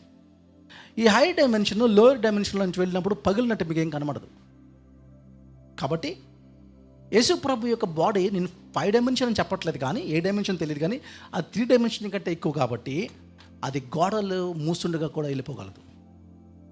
అది రష్యన్ మ్యాథమెటిషియన్ ఆయన టిటో అని ఆయన చెప్తాడు, అది 5 డైమెన్షన్ ఆబ్జెక్ట్ ఏమైనా కనబడితే అది 3 డైమెన్షన్ ఆబ్జెక్ట్లోంచి వెళ్ళిపోగలదు అన్నాడు. కాబట్టి యేసుక్రీస్తు ప్రభు బాడీ లోపలికి వెళ్ళిపోయింది. కాబట్టి దేర్ఫోర్ యేసుక్రీస్తు ప్రభు యొక్క బాడీ బయటికి రావడానికి మాత్రం రాయి దొర్లింపబడే అవసరం లేదు, అలా ఉండని వచ్చేయచ్చు. అంటే రాయి దొర్లింపబడ్డది ఆయన బయటకు రావడానికి కాదు, నువ్వు లోపలికి వెళ్ళడానికి. నీకు ఆధారం ఇస్తున్నాడు, నీకు ఎవిడెన్స్ ఇస్తున్నాడు, నీకు మేనిఫెస్టేషన్ ఇస్తున్నాడు, నీకు ఫెయిత్ని స్ట్రెంథెన్ చేయడానికి. అందుకని క్రిస్టియన్ ఫెయిత్ బ్లైండ్ ఫెయిత్ కాదు. క్రిస్టియన్ ఫెయిత్ ఏంటంటే నాకు పునరుత్థానానికి కావాల్సిన హిస్టారికల్ ఎవిడెన్సెస్ దేవుడు చరిత్రలో పెట్టి మీ ఫెయిత్ని, ఇది నేను చనిపోయాను మీరు చనిపోతారు, నేను లేచాను మీరు లేస్తారు. Second world war Vietnam war టైంలో, వియత్నాం వార్ జరిగింది కదా, అమెరికా వియత్నాం వార్ చాలా ఇయర్స్ జరిగింది. ఆ వార్ టైంలో అమెరికన్స్ అంటేనే భయపెట్టారు వియత్నాంస్లో ఉన్న ప్రజల్ని ఏం చెప్పారంటే అమెరికన్స్తో కేర్ఫుల్గా ఉండండి, వాళ్ళ మన శత్రువులు అని నేర్పారు. ఈ లోపల పాపం ఒక సోల్జర్ వెళ్తూ ఉన్నాడు, ఒక చిన్న పాప, వియత్నాంకి చెందిన ఒక చిన్న పాప ఆకలితో ఉంది. పాపం తన వెంటనే తన బ్రెడ్ తీసుకెళ్ళి ఇచ్చాడు తినమని. కానీ తన తల్లి చెప్పింది అమెరికన్ సోల్జర్స్ ఏది ఇచ్చినా తినొద్దని. ఆకలేసింది, తిను జాలిపడి ఇస్తే అంటే అమ్మాయి నో చెప్పింది చిన్న పాప. కాబట్టి తిన ఒక గేమ్ ఆడాడు. ఆ గేమ్ ఏంటంటే I take a bite you take a bite అన్నాడు. అని ఈయన తిన్నాడు. అంటే నేను కొరుక్కుంటాను నువ్వు కొరుక్కో అన్నాడు. అని నేను కొరుక్కుంటాను నువ్వు కొరుక్కో, నేను కొరుక్కుంటాను నువ్వు కొరుక్కో, I take a bite you take a bite అని గేమ్ లాగా ఆడిపించాడు. అని ఈయన కొరుక్కున్నాడు. ఆ అమ్మాయి కూడా ఐ టేక్ ఏ బైట్ అని తను కొరుక్కుంది. యూ టేక్ ఏ బైట్ అన్నాడు, అలా అన్నాడు. I take a bite you take a bite ఆమెతో తినిపించాడు. ప్రభు కూడా ఐ టేక్ ఏ బైట్, నేను చనిపోతాను మీరు చనిపోతారు, యూ టేక్ ఏ బైట్, నేను తిరిగి లేస్తాను మీరు కూడా తిరిగి లేస్తారు. ఇది పునరుత్థానంతో జరిగింది. రిజరక్షన్ ఏం చెప్తుంది అని అంటే ఆయనలాగా నేను చనిపోవడమే కాదు, ఆయనలాగా తిరిగి లెగిస్తాను అని చెప్పడానికి మనకి ఎవిడెన్సెస్ ఇస్తా ఉన్నాడు. అందుకని మెసేజ్ ఒకటే సరిపోదు, వీ నీడ్ ఎ మేనిఫెస్టేషన్. అందుకనే పిరికి శిష్యులు ఒకేసారి అంత పవర్ఫుల్ అవ్వడానికి గల కారణం ఏంటంటే తెలుసా? ఆ రిజరక్షన్ కాన్సెప్ట్ని అంత స్ట్రాంగ్గా నమ్మారు. ఇక్కడ కూర్చున్న మీరు కూడా మీ విశ్వాసం ఎప్పుడు స్ట్రాంగ్ అవుతుందంటే, if you can't believe in the resurrection concept అనేది మీ యొక్క హార్ట్స్లోకి, మీ మైండ్స్లోకి చొచ్చుకొని వెళ్ళకపోతే మీరు స్ట్రాంగ్గా మైటీ పీపుల్గా తయారవ్వలేరు. అందుకని నేను సాధారణంగా క్యాంపస్ ఇంటర్వ్యూస్లో లేదా క్యాంపస్లో నేను మాట్లాడుతున్నప్పుడు, అంటే యూనివర్సిటీ క్యాంపస్లో మాట్లాడుతున్నప్పుడు, నేను స్టూడెంట్స్తో లాస్ట్ టైం నేను హైదరాబాద్ అనుకుంటా, సెంట్రల్ యూనివర్సిటీ అనుకుంటా, క్యాంపస్లో మాట్లాడుతున్నప్పుడు నేను వాళ్ళతో ఒక డిస్కషన్ పెట్టాను. అదేంటంటే, ఫర్ ఎగ్జాంపుల్ ఈవెన్ ఇక్కడ కూడా చేసినట్టున్నాం, మనం ఈవెన్ జేఎన్జీలో కూడా చేసాం. అదేంటంటే జేఎన్జీలో అయితే మొత్తం అందరినీ కొంతసేపు మీరు హిందూస్గా అనుకోండి, లేదా ముస్లిమ్స్ అనుకోండి, నాస్తికులు అనుకోండి, నేను ఒక్కడనే క్రిస్టియన్, యేసు ప్రభు తిరిగి లేచాడని నా వాదన, తిరిగి లేవలేదని మీ వాదన పెట్టుకోమన్నాను. So number of cases build చేశారు. ఆ కేసెస్లో ఏది నిలబడలేదు. ఇప్పుడు అది చెప్పే టైం లేదు, కానీ ఒకవేళ అది కావాలంటే యూట్యూబ్లో ఉంది టాక్, మీరు దాన్ని వాచ్ చేయొచ్చు. కాబట్టి ఒక విషయం చెప్తాను, రెజరెక్షన్ జరగకపోతే, పునరుత్థానం అనేది జరగకపోతే మీ విశ్వాసం వ్యర్థం. సో పునరుత్థానం అనే కాన్సెప్ట్ చాలా స్ట్రాంగ్గా ఆయన పెడతా ఉన్నాడు. అందుకని గుర్తుపెట్టుకోవాలి, రెజరెక్షన్ చేంజ్డ్ ఎవ్రీథింగ్. డిసైపుల్స్, పిరిగి ఉన్న డిసైపుల్స్ సడన్గా పవర్ఫుల్ అయిపోయారు. అందుకని వాళ్ళకి తిరిగి లేచిన ప్రభువు లేచిన తర్వాత వాళ్ళందరికీ అగపరుచుకున్నాడు. ఏం తెలుసా? దేని గురించి బోధించాడట? దేవుని రాజ్య విషయం గురించి. ఇది గమనించండి. దేవుని రాజ్యం అన్న సంగతుల గురించి ఈరోజు బోధలు కూడా తక్కువైనాయి. We are not talking about the kingdom of God. మనం ఎంతసేపు ఎక్కడ చూస్తాం అంటే we are talking about the deity of Christ గురించి, క్రీస్తు యొక్క దైవత్వం గురించి మాట్లాడుతున్నాం, లేకపోతే మన యొక్క మెచ్యూరిటీ, క్రిస్టియన్ మెచ్యూరిటీ గురించి మాట్లాడుతున్నాం, లేదా క్రిస్టియన్స్ లేదా గాస్పెల్ గురించి మాట్లాడుతూ ఇక్కడే ఆగిపోతున్నాం. కానీ కింగ్డమ్ ఆఫ్ గాడ్, దేవుని రాజ్యం అనే కాన్సెప్ట్ దగ్గర మనం ఎందుకు ఫెయిల్ అవుతా ఉన్నాం? దేవుని రాజ్యం గురించిన టీచింగ్స్ తక్కువ అవుతున్నాయి. ప్రభు ఆయనకు వస్తూ ఉపయోగించిన స్లోగన్ ఏంటో తెలుసా? స్వచ్ఛ భారత్ అనలే. ఆయన వస్తూ ఉపయోగించిన స్లోగన్ అంటే repent, the kingdom of God is near. మారు మనసు పొందని, దేవుని రాజ్యం సమీపించింది అంటూ స్టార్ట్ చేసే మినిస్ట్రీ. ఆయన ఎండింగ్లో ఏం చెప్తుంది? దేవుని రాజ్యం గురించి 40 days వాళ్ళకి బోధించిన తర్వాత ఆయన వెళ్ళాడు. ఇది గమనించాలి. అందుకని దేవుని రాజ్యం 2 రకాలుగా ఉంటుంది. ఒకటి యూనివర్సల్ కింగ్డమ్, రెండోది ఏంటంటే మిలిటోరియల్ కింగ్డమ్ అంటాం. అంటే ఏంటంటే యూనివర్సల్ కింగ్డమ్ అంటే ఈ యొక్క సృష్టి మీద దేవుని యొక్క ఆధిపత్యం. ఫర్ ఎగ్జాంపుల్ మనం ఫిజిక్స్లో మాట్లాడతాం, ఎలక్ట్రోమాగ్నెటిక్ ఫోర్స్ అని, స్ట్రాంగ్ న్యూక్లియర్ ఫోర్స్ అని, వీక్ న్యూక్లియర్ ఫోర్స్ అని, లేకపోతే గ్రావిటేషనల్ ఫోర్స్ అని, 4 బేసిక్ ఫోర్సెస్ అని మాట్లాడతాం. ఆ ఫోర్సెస్, ఆ కాన్స్టెంట్స్ పక్క అంతే ఉంటాయి. అవి పెరగవు, తగ్గవు. అంటే నేచర్లో దేవుడు ఆయన రూలింగ్ పెట్టాడు. నేచర్లో అలాగే ఉన్నాయి, అంత కాన్స్టెంట్గా నీ ప్రపంచం నడుస్తుంది, కొంచెం కూడా తేడా లేకుండా. ఆయన నేచర్లో ఆయన రూలింగ్ ఉంది. దాన్ని ఏమంటాం? డిస్క్రిప్టివ్ లాస్ అంటాం. డిస్క్రైబ్ చేస్తున్నాడు. కానీ అదే దేవుడు నీకు నాకు డిస్క్రిప్టివ్ లాస్ ఇవ్వకుండా ప్రిస్క్రిప్టివ్ లాస్ ఇచ్చాడు. ప్రిస్క్రైబ్ చేస్తున్నాడు. అదంటే నువ్వు ఎలా జీవించాలి, ఎలా ఉండకూడదు, ఏది తినాలి, లేకపోతే ఏం చేయాలి, ఏం చేయకూడదు, డూస్ అండ్ డు నాట్స్ అని మాట్లాడుతాడు. ప్రిస్క్రైబ్ చేస్తూ ఉన్నాడు. అందుకని దేవునికి నేచర్కి మధ్యన ఒక సంబంధం ఉంది. అదేంటే మెకానికల్ సంబంధం ఉంది. హ్యూమన్కి దేవునికి ఉన్న సంబంధం పర్సనల్ సంబంధం ఉంది. అదేమో మెకానికల్ రిలేషన్, ఇదేమో పర్సనల్ రిలేషన్షిప్. అందుకని చర్చ్లోకి వచ్చి ఎవరన్నా మెకానికల్గా కానీ కూర్చున్నారు అంటే దాని అర్థం ఏంటంటే you are not design for that. చర్చ్లోకి వచ్చినప్పుడు మీరు పర్సనల్ రిలేషన్షిప్లోకి రావాలని దేవుడు కోరుకున్నాడు. అర్థమైందా? కాబట్టి మనం ఆలోచించవలసింది, ఒకటి యూనివర్స్లో దేవుని యొక్క కింగ్డమ్, తర్వాత మూడోది మీడియోటరల్ కింగ్డమ్. అంటే అర్థం ఏంటంటే దేవుని రాజ్యం మన హార్ట్స్లో నెరవేరటం. నీ రాజ్యం వచ్చుగాక. ఎలాంటి రాజ్యం? నీ చిత్తం పరలోకంలో నెరవేరుతుంది, భూమి మీద జరగట్లేదు. భూమి మీద కూడా నీ చిత్తం జరిగే రాజ్యం రావాలి. ఎలాంటి రాజ్యం? నీ చిత్తము నా అనుదిన జీవితంలో, నా వర్క్ ప్లేస్లో, ఫ్యామిలీలో, ప్రతి చోట నీ రాజ్యం జరగాలి. అలా నా హార్ట్స్ని ప్రిపేర్ చేసుకుంటాం. ఇంకా చెప్పాలంటే క్రీస్తుని ప్రభుగా నా హృదయాల్లో ప్రతిష్ఠించుకోవడం, అది దేవుని రాజ్యం. అందుకని యేసు ప్రభు అన్నాడు, దేవుని రాజ్యము సమీపించింది అన్నాడు, దేవుని రాజ్యం మీలో ఉంది అన్నాడు. అంటే దేవుని రాజ్యం ఎట్ అండ్ నాట్ ఎట్ అని అంటారు థియాలజీలో. అంటే అది వచ్చేసింది, ఇంకా రాబోతుంది. అది ఆల్రెడీ ఎంటర్ అయిపోయింది దేవుని రాజ్యం ముందు మన హార్ట్స్లో, ఇంకా ఫ్యూచర్లో కంప్లీట్గా వచ్చేసింది. సో దేవుని రాజ్యం మీతో ఉంది. కాబట్టి హీస్ టీచింగ్ అబౌట్ ఏంటి అని అంటే దేవుని రాజ్యం గురించి బోధిస్తూ ఉన్నాడు. అందుకని దేవుడు నీకు నాకు పెట్టిన పేరేంటే యువర్ రాయల్ ప్రీస్ట్హుడ్, అంటే రాజులైన యాజక సమూహం. మీరు రాజులు, యాజకులు. ఓల్డ్ టెస్ట్మెంట్లో రాజు పని రాజు చేయాలి, యాజకుడి పని యాజకుడు చేయాలి. రాజు కానీ యాజకుడి పని చేశాడు అనుకోండి, సౌలు చేశాడు అనుకోండి, దేవుడు తిట్టాడు, దాన్ని ఒప్పుకోలే. న్యూ టెస్ట్మెంట్కి వచ్చినప్పటికి ఏమన్నా సార్, మీరు నువ్వే రాజువి, నువ్వే యాజకుడు. ఎవరు? ప్రతి individual your a king and priest. ఇది కొత్త కాన్సెప్ట్ మనకి. ఎవరు? పురుషులు ఒకళ్ళైనా? అప్పుడు ఓల్డ్ టెస్ట్మెంట్లో రాజు, ప్రీస్ట్ ఇద్దరు పురుషులే. న్యూ టెస్ట్మెంట్కి వచ్చినప్పుడు అందరికీ చెప్పాడు, క్రీస్తునందు స్త్రీ పురుషులు అని తేడా లేదు, మేల్ అండ్ ఫీమేల్ అనేది భేదం లేదు, అందరినీ ఈక్వల్గా చేసింది. ఎవ్రీ ఇండివిజువల్ కూర్చున్న స్త్రీ అన్న పురుషుడన్నా ఇద్దరు కూడా your king and the priest. అంటే అర్థం ఏంటంటే your an employee and a pastor at the same time. So మీరు చేస్తున్న పని ఏదైతే ఉద్యోగం ఉందో ఆ ఉద్యోగమే సేవ అన్న సంగతి మనకు తెలిసిందా? అది కాకుండా నేను ఇలా బోధిస్తేనే సేవకుడిని అనుకున్నారంటే మీరు ఎక్కడో తప్పుగా అర్థం చేసుకున్నారు స్క్రిప్చర్. మీ బైబిల్లో రాసిన 40 బుక్స్, 66 బుక్స్ రాసిన 40 ఆథర్స్లో, గ్రంథకర్తల్లో ఎవరు పాస్టర్స్గా లేరు. పౌలు మహా చెప్పుకోకపోతే రబ్బీ ఉన్నాడు, లేదా ఎజ్రా లాంటి వాళ్ళు కొంతమంది కనబడతారు అక్కడక్కడ, ఏదంటే స్క్రైబ్స్ లాంటి వాళ్ళు కనబడతారు. కానీ మ్యాక్సిమం చూస్తే వాళ్ళందరూ వాళ్ళ జాబ్స్లో ఉంటూనే చేశారు. కాబట్టి మీ జాబే సేవ అనే విషయం అని కాదు. అందుకని your royal priesthood, holy nation అన్నాడు. హోలీ నేషన్ అంటే ఏమంటాడు? పరిశుద్ధ జనాంగము, చోజన్ రేస్ అన్నాడు. ఏర్పరచుకోబడిన యాజక సమూహం, ఏర్పరచుకోబడ్డారు. ఇక్కడ కూర్చున్న మీ అందరికీ దేవుని పేరు పెడుతుంది ఏంటంటే ఇండివిజువల్గా ఇక్కడ కూర్చున్న ప్రతి ఒక్కరు యువర్ పాస్టర్. ఇప్పుడు అంకుల్ ఉన్నారు అని అంటే అంకుల్ ఆయన పాస్టర్, అలాగే ఆయన ఎంప్లాయీ. అలాగే ఇక్కడ కూర్చున్న వాళ్ళందరూ your pastor and student at the same time. అది దేవుని వాక్యం మాట్లాడుతుంది. కాబట్టి number 1 we're talking about the message. Number 2 we're talking about ఏంటంటే మేనిఫెస్టేషన్ గురించి మాట్లాడుతున్నాం.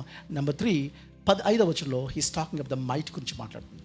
మైట్ అన్నప్పుడు ఏమన్నాడంటే మీరు చూడండి, 5వ వచనం చదువుతారు. యోహాను నీళ్లతో బాప్తిస్మం ఇచ్చెను కానీ కొద్ది దినములలోగా మీరు పరిశుద్ధాత్మలో బాప్తిస్మము పొందెదరనెను. తర్వాత 8వ వచనం కూడా, అయినను పరిశుద్ధాత్మ మీ మీదికి వచ్చినప్పుడు మీరు శక్తి నొందెదరు కనుక మీరు యెరూషలేములోను యోదయ సమరయ దేశముల యందంతటను భూ దిగంతముల వరకును నాకు సాక్షులై ఉందిరని వారితో చెప్పారు. ఇక్కడ ఏమంటున్నాడంటే, ఇక్కడ మాట్లాడుతుంది చూడండి, మీకు మెసేజ్ ఉంది, మెసేజ్ ఉంటే సరిపోదు, ఆ మెసేజ్కి కాన్ఫిడెన్స్ కావాలంటే మేనిఫెస్టేషన్ కావాలి. ఈ మెసేజ్ అండ్ మేనిఫెస్టేషన్ వచ్చింది కాబట్టి ఇప్పుడు పొగరతో నేను వెళ్ళిపోవడానికి అవకాశం ఉంది, బయటకు వెళ్ళిపోవడానికి, నా సొంత నాలెడ్జ్ని ఉపయోగించుకొని వెళ్ళిపోవడానికి అవకాశం ఉంది. కాబట్టి ఏమంటే నీ సొంత నాలెడ్జ్ కాదు, నీ సొంత తెలివితేటలు కాదు, you need a power from above. నీకు ఒక అతీతమైన శక్తి, మైట్ కావాలి, నీకు శక్తి కావాలి. నీకు స్వార్థ అంటే ఏంటో తెలుసు, నెంబర్ 1 తెలియాలి, తెలిసిపోయింది. రెండోది ఇంకేం కావాలి? ఆ కాన్ఫిడెన్స్ కావాలి. మేనిఫెస్టేషన్ జరిగింది కాబట్టి ఇప్పుడు నీ సొంత నిర్ణయాలతో వెళ్ళిపోయి గాస్పెల్ని ప్రకటించేసి నీ యొక్క సొంత సామ్రాజ్యాన్ని పెట్టుకునే ప్రమాదం ఉంది. కాబట్టి యూ నీడ్ పవర్. దాన్ని ఏమన్నా అంటే మైట్ అని అన్నాం, ఎందుకంటే ఎంస్ అని వాడుతున్నాను కాబట్టి మైట్ అని పెట్టలేదు, పవర్ అని పెట్టుకోవచ్చు. ఒకటి మెసేజ్, రెండోది మేనిఫెస్టేషన్, మూడోది మైట్ అన్నమాట ఉపయోగిస్తాం. పరిశుద్ధాత్మను మీ మీదకి వచ్చినప్పుడు మాత్రమే మీకు అర్థమవుతుంది. లేదు అని అంటే మీరు నాలెడ్జ్, ఎక్స్పీరియన్స్ ఏం చేస్తుందంటే ప్రాపర్ మైట్ లేకపోతే, ప్రాపర్ పవర్ లేకపోతే knowledge and experience useless thing అయిపోతుంది. మీకు నాలెడ్జ్ ఉంది, ఎక్స్పీరియన్స్ ఉంది, కానీ దేవునికి శక్తి లేదు. దేవుని శక్తి లేకుండా నాలెడ్జ్తో, పవర్తో చేసేయచ్చా? చేయలేమా? చేయలేరంటారా? చేయొచ్చు. నాలెడ్జ్ అండ్ ఎక్స్పీరియన్స్తో చేయొచ్చు, కానీ దాంట్లో పెద్ద సారం ఉండదు. ఎందుకంటే హోలీ స్పిరిట్ దేవుడిని మనం అనుమతించకపోతే, ఆయన కార్యాలు చేయకపోతే ఎవరిలోనూ మార్పులు జరగవు. అందుకని గుర్తుపెట్టుకోండి, అని అపోస్తలుకి ఒక మోటివేషనే కాదు, వాళ్ళకి ఏం కావాలంటే ఒక సూపర్ న్యాచురల్గా ఎంపవర్డ్ చేసిన ఒక కాన్సెప్ట్ కావాలి. అందుకని హోలీ స్పిరిట్ దేవుని కావాలి. ఫర్ ఎగ్జాంపుల్ మీరు చూడండి, కొన్ని మూవీస్ చూసినప్పుడు, మూవీస్ లైక్ స్పైడర్ మ్యాన్ అనే మూవీ చూసినప్పుడు చిన్నపిల్లలకి బాగా అర్థమవుతుంది. స్పైడర్ మ్యాన్ మూవీ, ఇట్లాంటి మూవీస్ చూసినప్పుడు I'm not encouraging you to watch movies చూడమని కాదు. ఈ మధ్యన అది ట్రెండ్ జరుగుతుంది, చాలామంది ఇంకా దాని ఇన్ఫ్లుయెన్స్లో, మూవీ ఇండస్ట్రీ ఇన్ఫ్లుయెన్స్లో ఉన్నారు కాబట్టి నేను చెప్తాను. స్పైడర్ మ్యాన్ ఇలాంటి మూవీస్లో వాడు చాలా బలహీనుడు యాక్చువల్గా. పాపం కాలేజీలో అందరూ ర్యాగింగ్ చేస్తారు, ఎవరు పెద్ద పట్టించుకోరు, కానీ వాడికి ఏదో చేయాలని ఉంటుంది పాపం. ఈ లోపల స్పైడర్ కుట్టింది, ఇప్పుడు మ్యాన్ కాస్త సూపర్ మ్యాన్ అయిపోయాడు, అంతే కదా. వాడు అయిపోయాడు. అంటే ఏంటి అంటే నాకు విచిత్రం అనిపించింది అంటే మ్యాన్ కంటే లీస్ట్ జంతువు కుడితే ఇటు ఎంత పవర్ఫుల్ అయిపోతాడా? అదే పవర్ఫుల్ అయ్యేది. లేదా మ్యాన్ కంటే గ్రేటర్ బీయింగ్ వస్తే పవర్ఫుల్ అవుతాడా? మ్యాన్ స్పైడర్ కుడితే మ్యాన్ అంత గ్రేట్ అయిపోతాడా? ఏదో స్టోరీ, ఫిక్షన్ స్టోరీ. మ్యాన్ని దానికన్నా లీస్ట్ స్పీసీస్ కుడితే పెద్దడు అవడు. మ్యాన్ కంటే సూపర్ న్యాచురల్ పవర్ వచ్చి ఇన్వాల్వ్ అయితే హీ బికేమ్ ఎ మైటీ. అందుకనే ఆ పరిశుద్ధాత్మ దేవుడు మీ మీదకి వచ్చినప్పుడు మీరు శక్తిని ఉంటారు. స్పైడర్ వస్తే కాదు శక్తి, కూడా స్పైడర్ కుడితే కాదు. When you receive the Holi spirit, అప్పుడు నువ్వు గొప్ప కార్యాలు చేస్తావు. స్పైడర్ మ్యాన్ గొప్ప కార్యాలు చేస్తూ ఉంటాడు కదా. అందుకని గుర్తుపెట్టుకోవాలి, wait for what the father has promised. మీరు నా తండ్రి మీకు ఏమైతే వాగ్దానం చేశాడో ఆది నుంచి, దానికోసం వెయిట్ చేయండి. అది మాట్లాడుతూ ఉన్నాడు. ఎక్కడ వాగ్దానం చేశాడు తండ్రి? ఎప్పుడు వాగ్దానం చేశాడు? పాత నిబంధనలో పరిశుద్ధాత్మ దేవుని గురించి లేవా? ఒకసారి మీరు చూడండి, ఎహెజ్కేలు గ్రంథము 36వ అధ్యాయము 25-26 వచనాలు.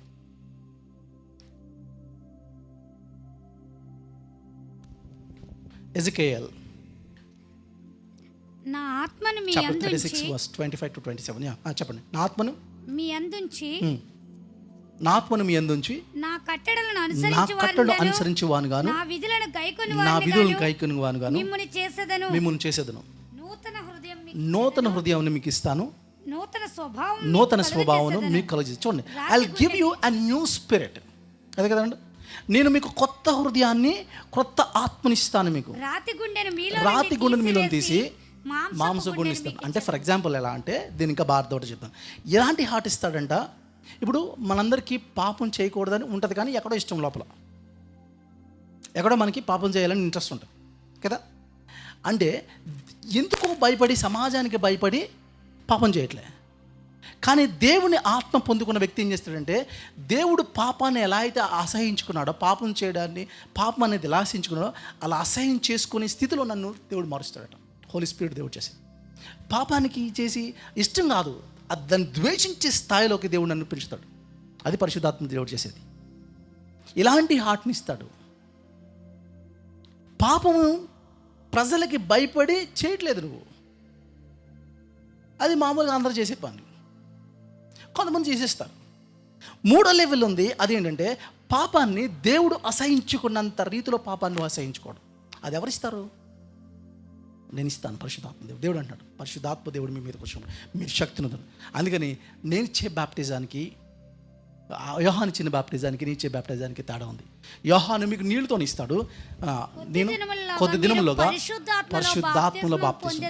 ఇది కూడా చాలామంది తప్పుగా అర్థం చేసుకున్నారు. Baptism of the Holi Spirit అని అంటే చాలామంది అర్థం చేసుకున్న తప్పుడు ఆలోచనలు ఏంటంటే, భాషలు మాట్లాడడాన్నే baptism of the Holi Spirit అనుకుంటున్నారు. నో, అలా అయితే బైబిల్ ఏం మాట్లాడుతుందంటే, కొంతమందికి బుద్ధి వాక్యమును, కొంతమంది జ్ఞానవంతం వాక్యమును, కొంతమందికి విశ్వాసమును, మరికొంతమందికి వివేచన వరము, కొంతమందికి భాషలు, కొంతమందికి భాషలు మాట్లాడేవారు అని చెప్పాడు. అంటే ఒక్కొక్కరికి కూడా ఇస్తాను, ఇది ఉన్న వాళ్ళకి అది ఉండదు, అది ఉన్న వాళ్ళకి ఇది ఉండదు అని చెప్తున్నాడు.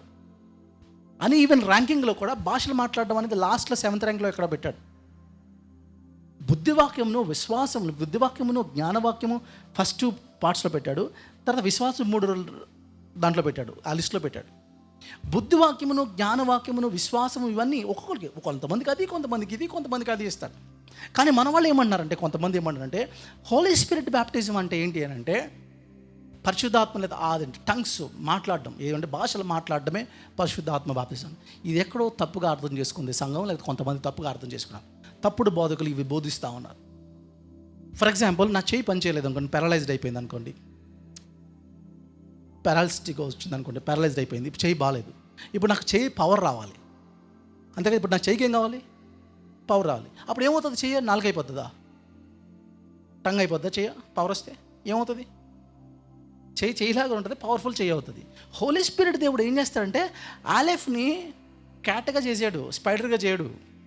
హోలీ స్పిరిట్ దేవుడు ఏం చేస్తాడంటే ఆలెఫ్లోకి వచ్చినప్పుడు ఆలెఫ్ని ఒక సూపర్ మ్యాన్గా చేస్తాడు.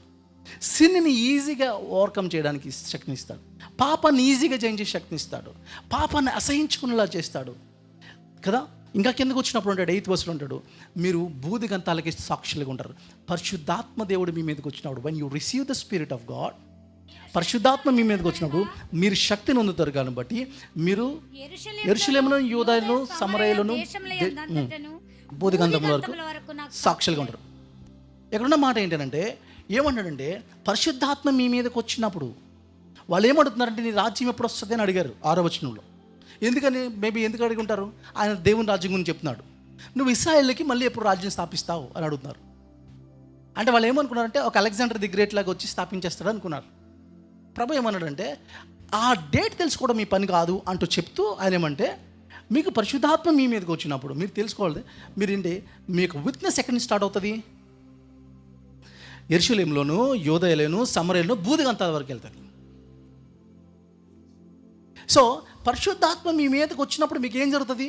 శక్తి వస్తుంది. శక్తితో మీరు ఏం చేస్తారు? నుంచున్నవాడిని పడగొడతారు. అంతే కదా. చూడండి మీ బైబిల్లో ఏముందో, పరిశుద్ధాత్మ దేవుడు మీ మీదకి వచ్చినప్పుడు నుంచున్నవాడిని టచ్ అంటే పడిపోతాడు. అదా అది ఉందా మీ బైబిల్లో? లేదు. సాక్షులు పరిశుద్ధాత్మ దేవుడిని పొందుకున్నప్పుడు you will become a bold witness కోసం పరిశుద్ధాత్మ దేవుడు. నుంచున్నవాడిని పడగొట్టడానికి కాదు, ఇంకా చెప్పాలంటే పడిపోయిన వాడిని లేపడానికి పరిశుద్ధాత్మ దేవుడు. టచ్ అంటే పడగొట్టడానికి కాదు. ఇవన్నీ మాయలు చేసుకున్నారు, మంత్రాలు చేసేసారు మనవాళ్ళు. ఒక సూపర్ స్టిషన్స్ బైబిల్కి వ్యతిరేకమైన కాన్సెప్ట్స్ తీసుకొచ్చి అక్కడ పెడుతున్నారు ఈరోజు సంఘాల్లో. దీనికి యాంటీ ఇంటలెక్చువలిజం అంటాం. ఏ సంఘం అయితే దేవుడు స్థాపించినప్పుడు సత్యానికి పునాది అని చెప్పాడో అదే సంఘాల్లో సత్యం లేదు కదా, అసత్యం వచ్చి చొరబడుతుంది సంఘాల్లోకి. కచ్చిఫులు కొనేవాడు ఒకడు, కచ్చిఫులు వ్యాపారం చేసుకునేవాడు. హ్యాండ్ కచ్చిఫులు కొడితే మీ ఇంట్లో రోగాలు పోతాయి, ఆయిల్ టిల్ని మీ ఇంటి చుట్టూ రాసుకుంటే ఏదో జరిగిపోతుంది. ఎవరు చెప్పాడు ఇలాంటి బోధలు మీకు? ఎక్కడున్నాయి బైబిల్లో ఇవన్నీ? ఇలాంటి అబద్ధ బోధకులు వస్తున్నారు. అలాంటి బోధకుల నుంచి, అలాంటి బోధల నుంచి దూరంగా ఉండండి. కాబట్టి పరిశుద్ధాత్మిక బ్యాప్టిజం అంటే ఈ చేయి పవర్ఫుల్ హ్యాండ్గా మారుతుంది.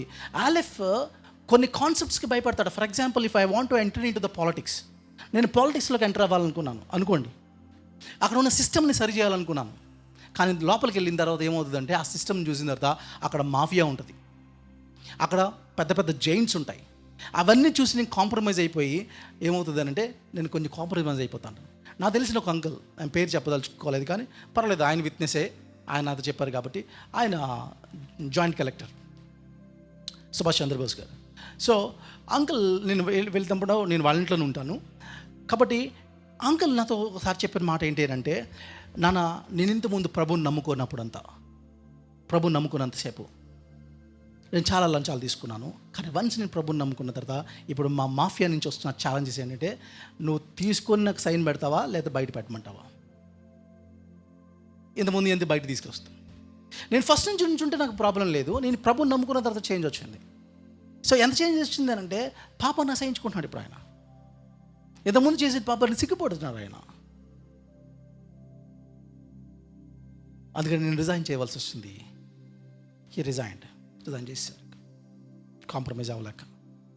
మీరు ఆలోచించండి, ఇప్పుడు నేను సిస్టంలోకి వెళ్ళి లోపలికి ఎంటర్ అయ్యి నేను మారుద్దామనంటే అవతల ఉన్న జెంట్స్ని చూసి నేను కాంప్రమైజ్ అయిపోయే ప్రమాదం ఉంది.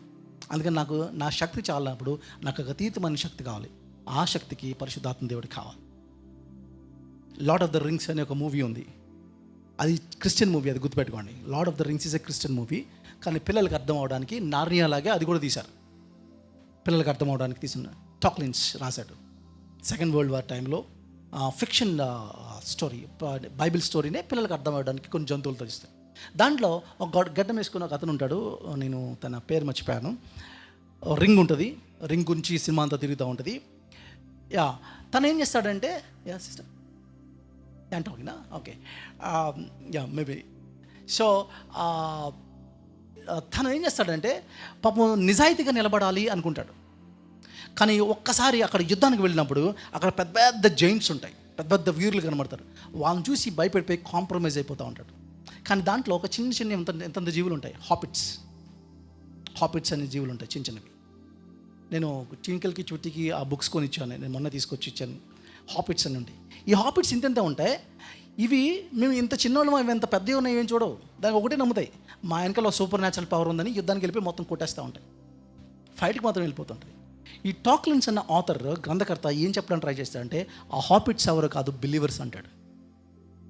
ఆ బిలీవర్స్ ఏం చేస్తారంటే నువ్వు మాఫియాని కానీ రాజకీయమైన సంబంధం, బీజేపీ కావచ్చు, ఆర్ఎస్ఎస్ కావచ్చు, ఎవరిని చూసుకోవడం నువ్వు భయపడవు, ఎలాంటి వాడు వచ్చి చూసినా భయపడవు.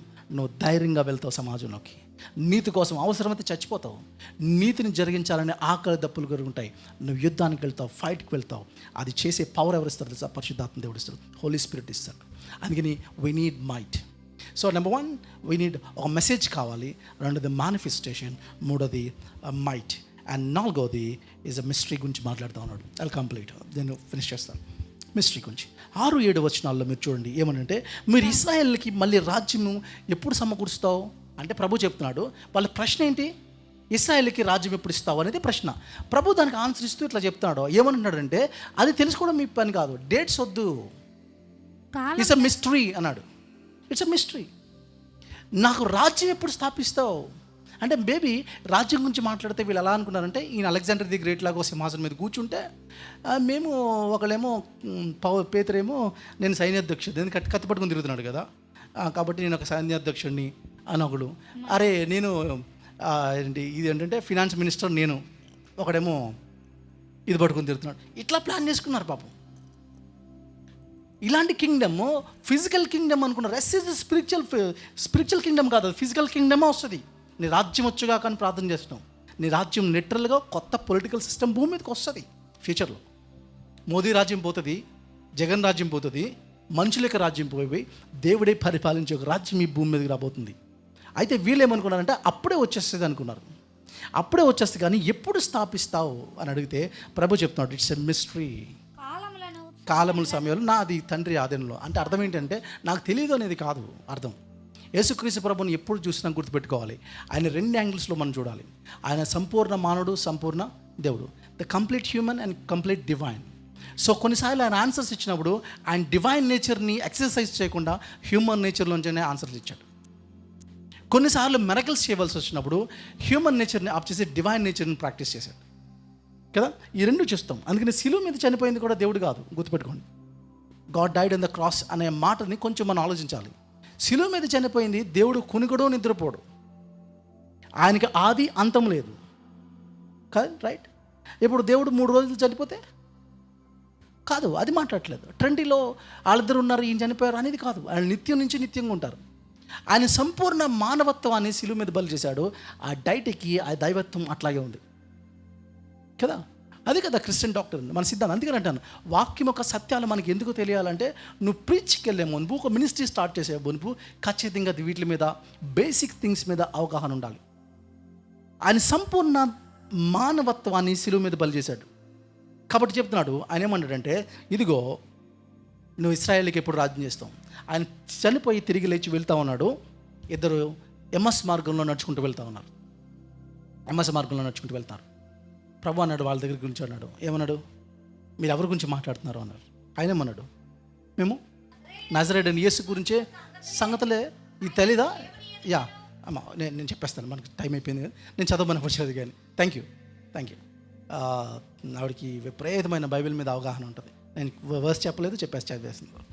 థ్యాంక్ యూ అమ్మ. అయితే ఇక్కడ మాట ఏంటంటే, నజరేయుడైన యేసు నీకు ఏం అంటే, ఇక్కడ వాళ్ళు అడుగుతారు ఎవరి గురించి మాట్లాడుకుంటున్నారు అని అంటే, వాళ్ళు అంటున్నారు అనమాట, అసలు ఈ సిటీలో ఏం జరుగుతుందో తెలీదా? టాక్ ఆఫ్ ద టౌన్ ఏంటి తెలుసా? They are talking about Christ. నజరేయుడైన క్రీస్తు గురించి మాట్లాడుతుంది. ఇదే టాక్ ఆఫ్ ద టౌన్. ఇదే కొంచెం హల్చల్ ఉంది. ఇప్పుడు ఇండియాలో టాక్ ఆఫ్ ద టౌన్ ఏంటంటే ఎలక్షన్స్. ఆ రోజు ఆ పర్టికులర్ 3 డేస్లో టాక్ ఆఫ్ ద టౌన్ ఏంటంటే క్రీస్తు గురించిన బోధ. అయితే మాలో కొంతమంది స్త్రీలు తిరిగి లేచాడు అంటున్నారు. అది ఎలా సాధ్యం అంటే మాట్లాడుతున్నారు వీళ్ళు. పాపం వీళ్ళు కూడా డిసప్పాయింట్ అయిపోయారు. మాకేదో రాజ్యం చేసేస్తాడు అని అంటే, ఆయన మేము ఇలా చనిపోయాడు, మేము ఊహించలేదు, మేము ఇలా ఎక్స్పెక్ట్ చేయలేదు అంటే ప్రభు ఏం చేస్తాడు తెలుసా? నేనే ఆయన్ని చేతులు పట్టుకుని చూడండి అనలే, తిట్టాడు. తిట్టి బైబిల్ పడి ఓపెన్ చేయండి అన్నాడట. బైబిల్ ఇప్పించాడట. ఒక్కొక్కటి సామెతలు, కీర్తనలు, యెషయా గ్రంథము, ఇర్మియా గ్రంథము ఇవన్నీ తీయించి ప్రవక్తలు ఆయన గురించి మొట్టమొదటి ఏం చెప్పారో అవన్నీ తీయించి దాని నుంచి ఆయన నమ్మించాడట. అంటే గుర్తుపెట్టుకోండి, నా చేతులు చూడండి నేనే ఆయన్ని లేచానని నమ్మేస్తే ఈజీ. అలా చెప్పలే. అంటే ఏం చెప్పాడు తెలుసా? మీ విశ్వాసం అద్భుతాలను బేస్ చేసుకుని ఉండకూడదు, మెరకల్స్ని బేస్ చేసుకుని ఉండకూడదు, వాక్యాన్ని బేస్ చేసుకుని ఉండాలి మీ విశ్వాసం. దాన్ని బేస్ చేసుకుని ఉండాలి నీ యొక్క ఫెయిత్. కాబట్టి అన్నాడు, లేఖనాలు పరిశోధించి, ఆ లేఖనాలు ఎలా లేవా? ఆయన చనిపోతాడు తిరిగి లేస్తాడని లేఖనాలు లేవా అని చెప్పి నమ్మించాడు. అందుకని గుర్తుపెట్టుకోండి, కాలాలు సమయాలు అనేవి అది తండ్రి ఆధీనంతో మిస్టరీ గురించి మాట్లాడతాడు. అండ్ తర్వాత మాట్లాడుతున్న మాట అంటే he's talking about the mission గురించి మాట్లాడతాను. ఇక్కడేమంటే 8వ వచనంలో అంటాడు, మీరు బయలుదేరాలి. ఎక్కడి నుంచి చూద్దాం? యెరూషలేము నుంచి యోదయ, సమరయ దేశం. అంటే ఎక్కడ స్టార్ట్ ఉంది? వీళ్ళు ఎక్కడ ఉన్నారు ఇప్పుడు? యెరూషలేములో ఉన్నారు. అంటే మీ ఓన్ సిటీని స్టార్ట్ అవ్వాలి. తర్వాత ఒకసారి యెరూషలేం స్టార్ట్ అవ్వాలి. నెక్స్ట్ ప్లేస్ ఏంటి? నెక్స్ట్ ఇమ్మీడియట్గా యోదయ ఉంది.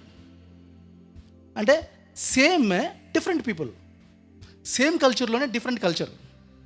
ఇంకొకటి ఉంది, అదేంటంటే అది కంప్లీట్ డిఫరెంట్ కల్చర్.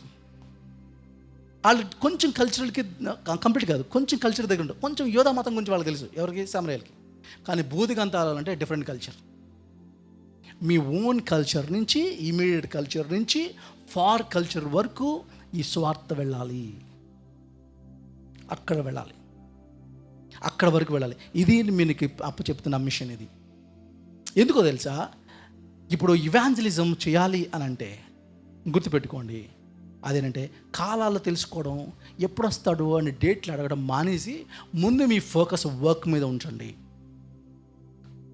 ఒకవేళ దేవుడు నిజంగానే యేసు ప్రభు చెప్పాడు అనుకోండి, 2028 మార్చి 6వ తారీఖున వస్తానన్నాడు అనుకోండి, ఏం చేస్తారు చెప్పండి? మీరు ఏం చేస్తారు చెప్పండి? ఒక 5 సంవత్సరాలు 6 సంవత్సరాల క్రితము నేను కన్నాపురం అని ఊరు వెళ్ళాను. ఆ టైంలో ఏంటంటే ఆ రోజు ఏం జరిగింది? 10 సంవత్సరాల క్రితం అనుకో, 10-15 సంవత్సరాలు గుర్తులేదు. పరిస్థితి ఏంటంటే ఫ్రాన్స్లోనే ఎక్కడో ఒక రీసెర్చ్ జరిగింది. బిగ్ బ్యాంగ్ మీద రీసెర్చ్ చేశారు. భూమిలో గుర్తుందా సిస్టర్? రీసెర్చ్ చేశారు. అప్పుడు ఒక పుకారు ఎవడో లేపాడు, అదేంటంటే ఈ భూమి అంతా నాశనం అయిపోతుంది ఈ రీసెర్చ్ జరిగితే అని పుకారు లేపాడు. అది ఇంకా టీవీ 9లో ఎక్కడ పడితే ప్రతి ఛానల్ దాని గురించి డిస్కషన్. ప్రజలు భయపడిపోయారు. నేను అదే టైంలో కన్నాపురం అని వెస్ట్ గోదావరిలో ఒక ఊరు వెళ్ళాను. బ్రాందీ షాపులన్నీ ఫుల్ బిజీ ఉన్నాయి. నా ఫ్రెండ్ చెప్తున్నాడు, అక్కడ శ్రీనివాసన్ ఉంటాడు, అంటాడు, ఏం లేదురా రేపు చచ్చిపోతారు కాబట్టి తాగేసి ఎంజాయ్ చేద్దాం. చచ్చిపోయేది ఏదో డేట్ ఇస్తే ఏం చేస్తారు చెప్పండి? ఇదే చేస్తారు. డేట్లు ఇస్తే ఏం చేస్తారు? మార్చి 8వ తారీఖున వస్తానని చెప్పాడు అనుకోండి, మార్చి 6వ తారీఖు తాగేసి తినేసి ఆ 2 రోజులు ఉపవాస ప్రార్థనలు ఉంటే సరిపోతుంది కదా, ఫాస్టింగ్ ప్రేయర్లో ఉంటే సరిపోతుంది. కాలాలు తెలుసుకోవడం మాని ఆ టైం ఆపి బెటర్ ఏంటి అని అంటే మీ ఫోకస్ వర్క్ మీద ఉంచండి. Go in to the world and make disciples. విట్నెస్గా ఉండండి. ఎంతవరకు విట్నెస్ అంటే ఆ విట్నెస్ని ఏ రేంజ్లో అన్నాడంటే మార్టర్స్ అంటే హతసాక్షులు అయిపోయేంత స్థాయిలో వీళ్ళు నిలబడాలి. అందుకని 2nd సెంచరీకి చెందిన టెర్టులియన్ అన్న ఒక భక్తుడు ఏమంటాడనంటే, this blood became the seed of the church అన్నాడు ఆయన. వీళ్ళ కార్చిన రక్తమే, ఎవరు కార్చిన రక్తం? హతసాక్షులు కార్చిన రక్తం వల్లే చర్చ్కి సీడ్ పడ్డది. చర్చ్ యొక్క సీడ్ ఏంటంటే హతసాక్షుల యొక్క రక్తం అంటాడు. అలాగే మిషన్ ఏంటో మనకి అర్థం అవ్వాలి. ఆ తర్వాత ఫైనల్గా టాకింగ్ అబౌట్ ద మోటివ్ ఏంటి అని అంటే హీ విల్ కమ్ బ్యాక్. మీరు ఎలా అయితే ఆయన వెళ్ళడం చూస్తున్నారో ఆయన తిరిగి మళ్ళీ అలాగే వస్తాడు. కాబట్టి ఆ మోటివ్తో జీవించండి. మీ మోటివ్ ఏంటంటే ఆయన ఎలా అయితే వెళుతున్నాడో అలాగే తిరిగి వస్తాడు. And this is your motive. మీరు ఒక్కసారి 2 వచనాలను చేసి నేను క్లోజ్ చేస్తాను. దానియేలు గ్రంథము 7వ అధ్యాయం 13వ వచనం. 7:13 7th chapter 13th verse. రాత్రి కలిగిన దర్శనములను నేను ఇంకా చూచుచుండగా ఆకాశ మేఘారూఢుడై మనుష్య కుమారుని పోలిన ఒకడు వచ్చి ఆ మహావృద్ధుడగు వాని సన్నిధిని ప్రవేశించి మేఘారుడి మీద వస్తాడు. మేఘాల మీద వస్తాడు మనిషి కుమారుడు, the son of man. With clouds అన్న మాట ఉపయోగించాడు. ఈవెన్ రెవల్యూషన్ 1:7, ప్రకటన గ్రంథము 1:7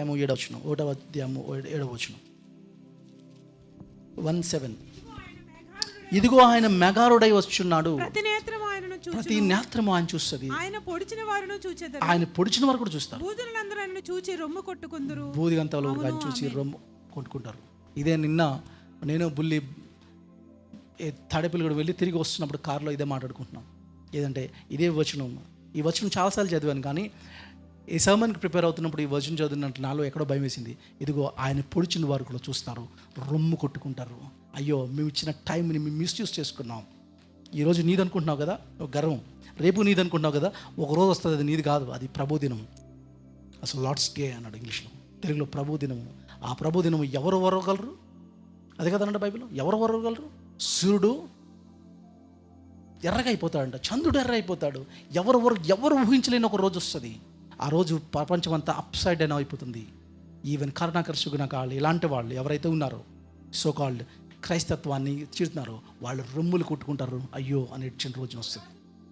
భూరాజులను, గనులను, సహస్రాధిపతులను, ధనికులను, బలిష్ఠులను, బలిష్ఠులను, ప్రతి దాసుడును, ప్రతి స్వతంత్రుడు, కొండ గుహల్లోను, బండ సందుల్లోను దాక్కుని సింహాసనాసనుడైన గొర్రెపిల్ల యొక్క ఉగ్రత మహాదినము వచ్చిందని తాళజాలిన వాడెవడు, ఆయనకి తాళజాలిన వాడెవడు అని మీరు మా మీద పడి ఆయన సన్నిధికి గొర్రెపిల్ల ఉగ్రతకును మమ్మల్ని మరుగు చేయుడని, గొర్రెపిల్ల ఉగ్రత వస్తుంది, దాని నుంచి దయచేసి మమ్మల్ని కాపాడండి అని అరుస్తారు. పర్వతాలతో కూడా చెప్తారట, పర్వతాలు కూడా దాయవు. ఏమి పరిగెడతారు రక్షణ కోసం. నోవే, ఒకటే అయిపోతుంది. మీరు అనుకున్నంత ఈజీ కాదు డే. ఒక జడ్జ్మెంట్ డే వస్తుంది. కాబట్టి ఆయన ఎలా అయితే వెళ్తున్నాడో అలాగే తిరిగి రాబోతూ ఉన్నాడు. కాబట్టి బిహోల్ ఐఎమ్ కమింగ్ క్విక్లీ, నేను త్వరగా వస్తా ఉన్నాను. ఈ మోటోతో నేను జీవిస్తూ ఉంటాం. కాబట్టి గ్రేట్ కమిషన్ ఏంటో నేను ఒకసారి చెప్పి ముగిస్తాను. What is great commission? మీరు సర్వలోకానికి వెళ్ళి సర్వ సృష్టికి సువార్త ప్రకటించాలి. కాబట్టి number 1 he's talking about go అని మాట్లాడుతున్నాడు. నేను ఇది ఏంటంటే ఒకటి గో అని మాట్లాడుతూ ఉన్నాడు. అంటే he's talking about the physical angle మాట్లాడుతున్నాడు. రెండోది టీచ్, మీరు సర్వలోకానికి వెళ్ళి మీరు ప్రకటించాలి. ఇంటలెక్చువల్ గురించి మాట్లాడుతున్నాడు. ఆల్ పీపుల్, రిలేషనల్, అంతమాత్రం baptize is a spiritual and in to the world. మీరు భూమికి వెళ్ళండి, in to the world, geographical, neighbour towns, cultural, and own towns, social, all people, relational, all people also witness, judicial and power is radical. అన్ని డైమెన్షన్స్లో meet అవ్వాలి. సువార్త అన్ని డైమెన్షన్స్లోకి వెళ్ళాలి. అది ఫిజికల్గా వెళ్ళాలి, ఇంటలెక్చువల్గా వెళ్ళాలి, రిలేషనల్గా, స్పిరిచువల్గా, జియోగ్రాఫికల్గా, కల్చర్గా, సోషల్గా, జ్యుడిషియల్గా అండ్ రాడికల్గా అన్ని డిపార్ట్మెంట్స్లోకి వెళ్ళాలి. ఇది సువార్త ప్రకటించాలి. Go in to the world, ప్రపంచానికి చెప్తా ఉన్నాడు. మీరు ఇంటికి వెళ్ళిన తర్వాత అపొస్తలుల కార్యాలు 1-11 మళ్ళీ ఒకసారి మీరు చదవండి. దేవుడు మరిన్ని కొన్ని విషయాలు మనతో మాట్లాడతాడు. నెక్స్ట్ టైం నేను వచ్చినప్పుడు దాన్ని కంటిన్యూషన్ నేను మీ దగ్గర తీసుకోవడానికి ప్రయత్నం చేస్తాను. అలా ఉండేలాగా దేవుడు మనల్ని దీవించును గాక. ఆమేన్. కళ్ళు మూసుకుందాం, చిన్న ప్రార్థన చేసుకుందాం.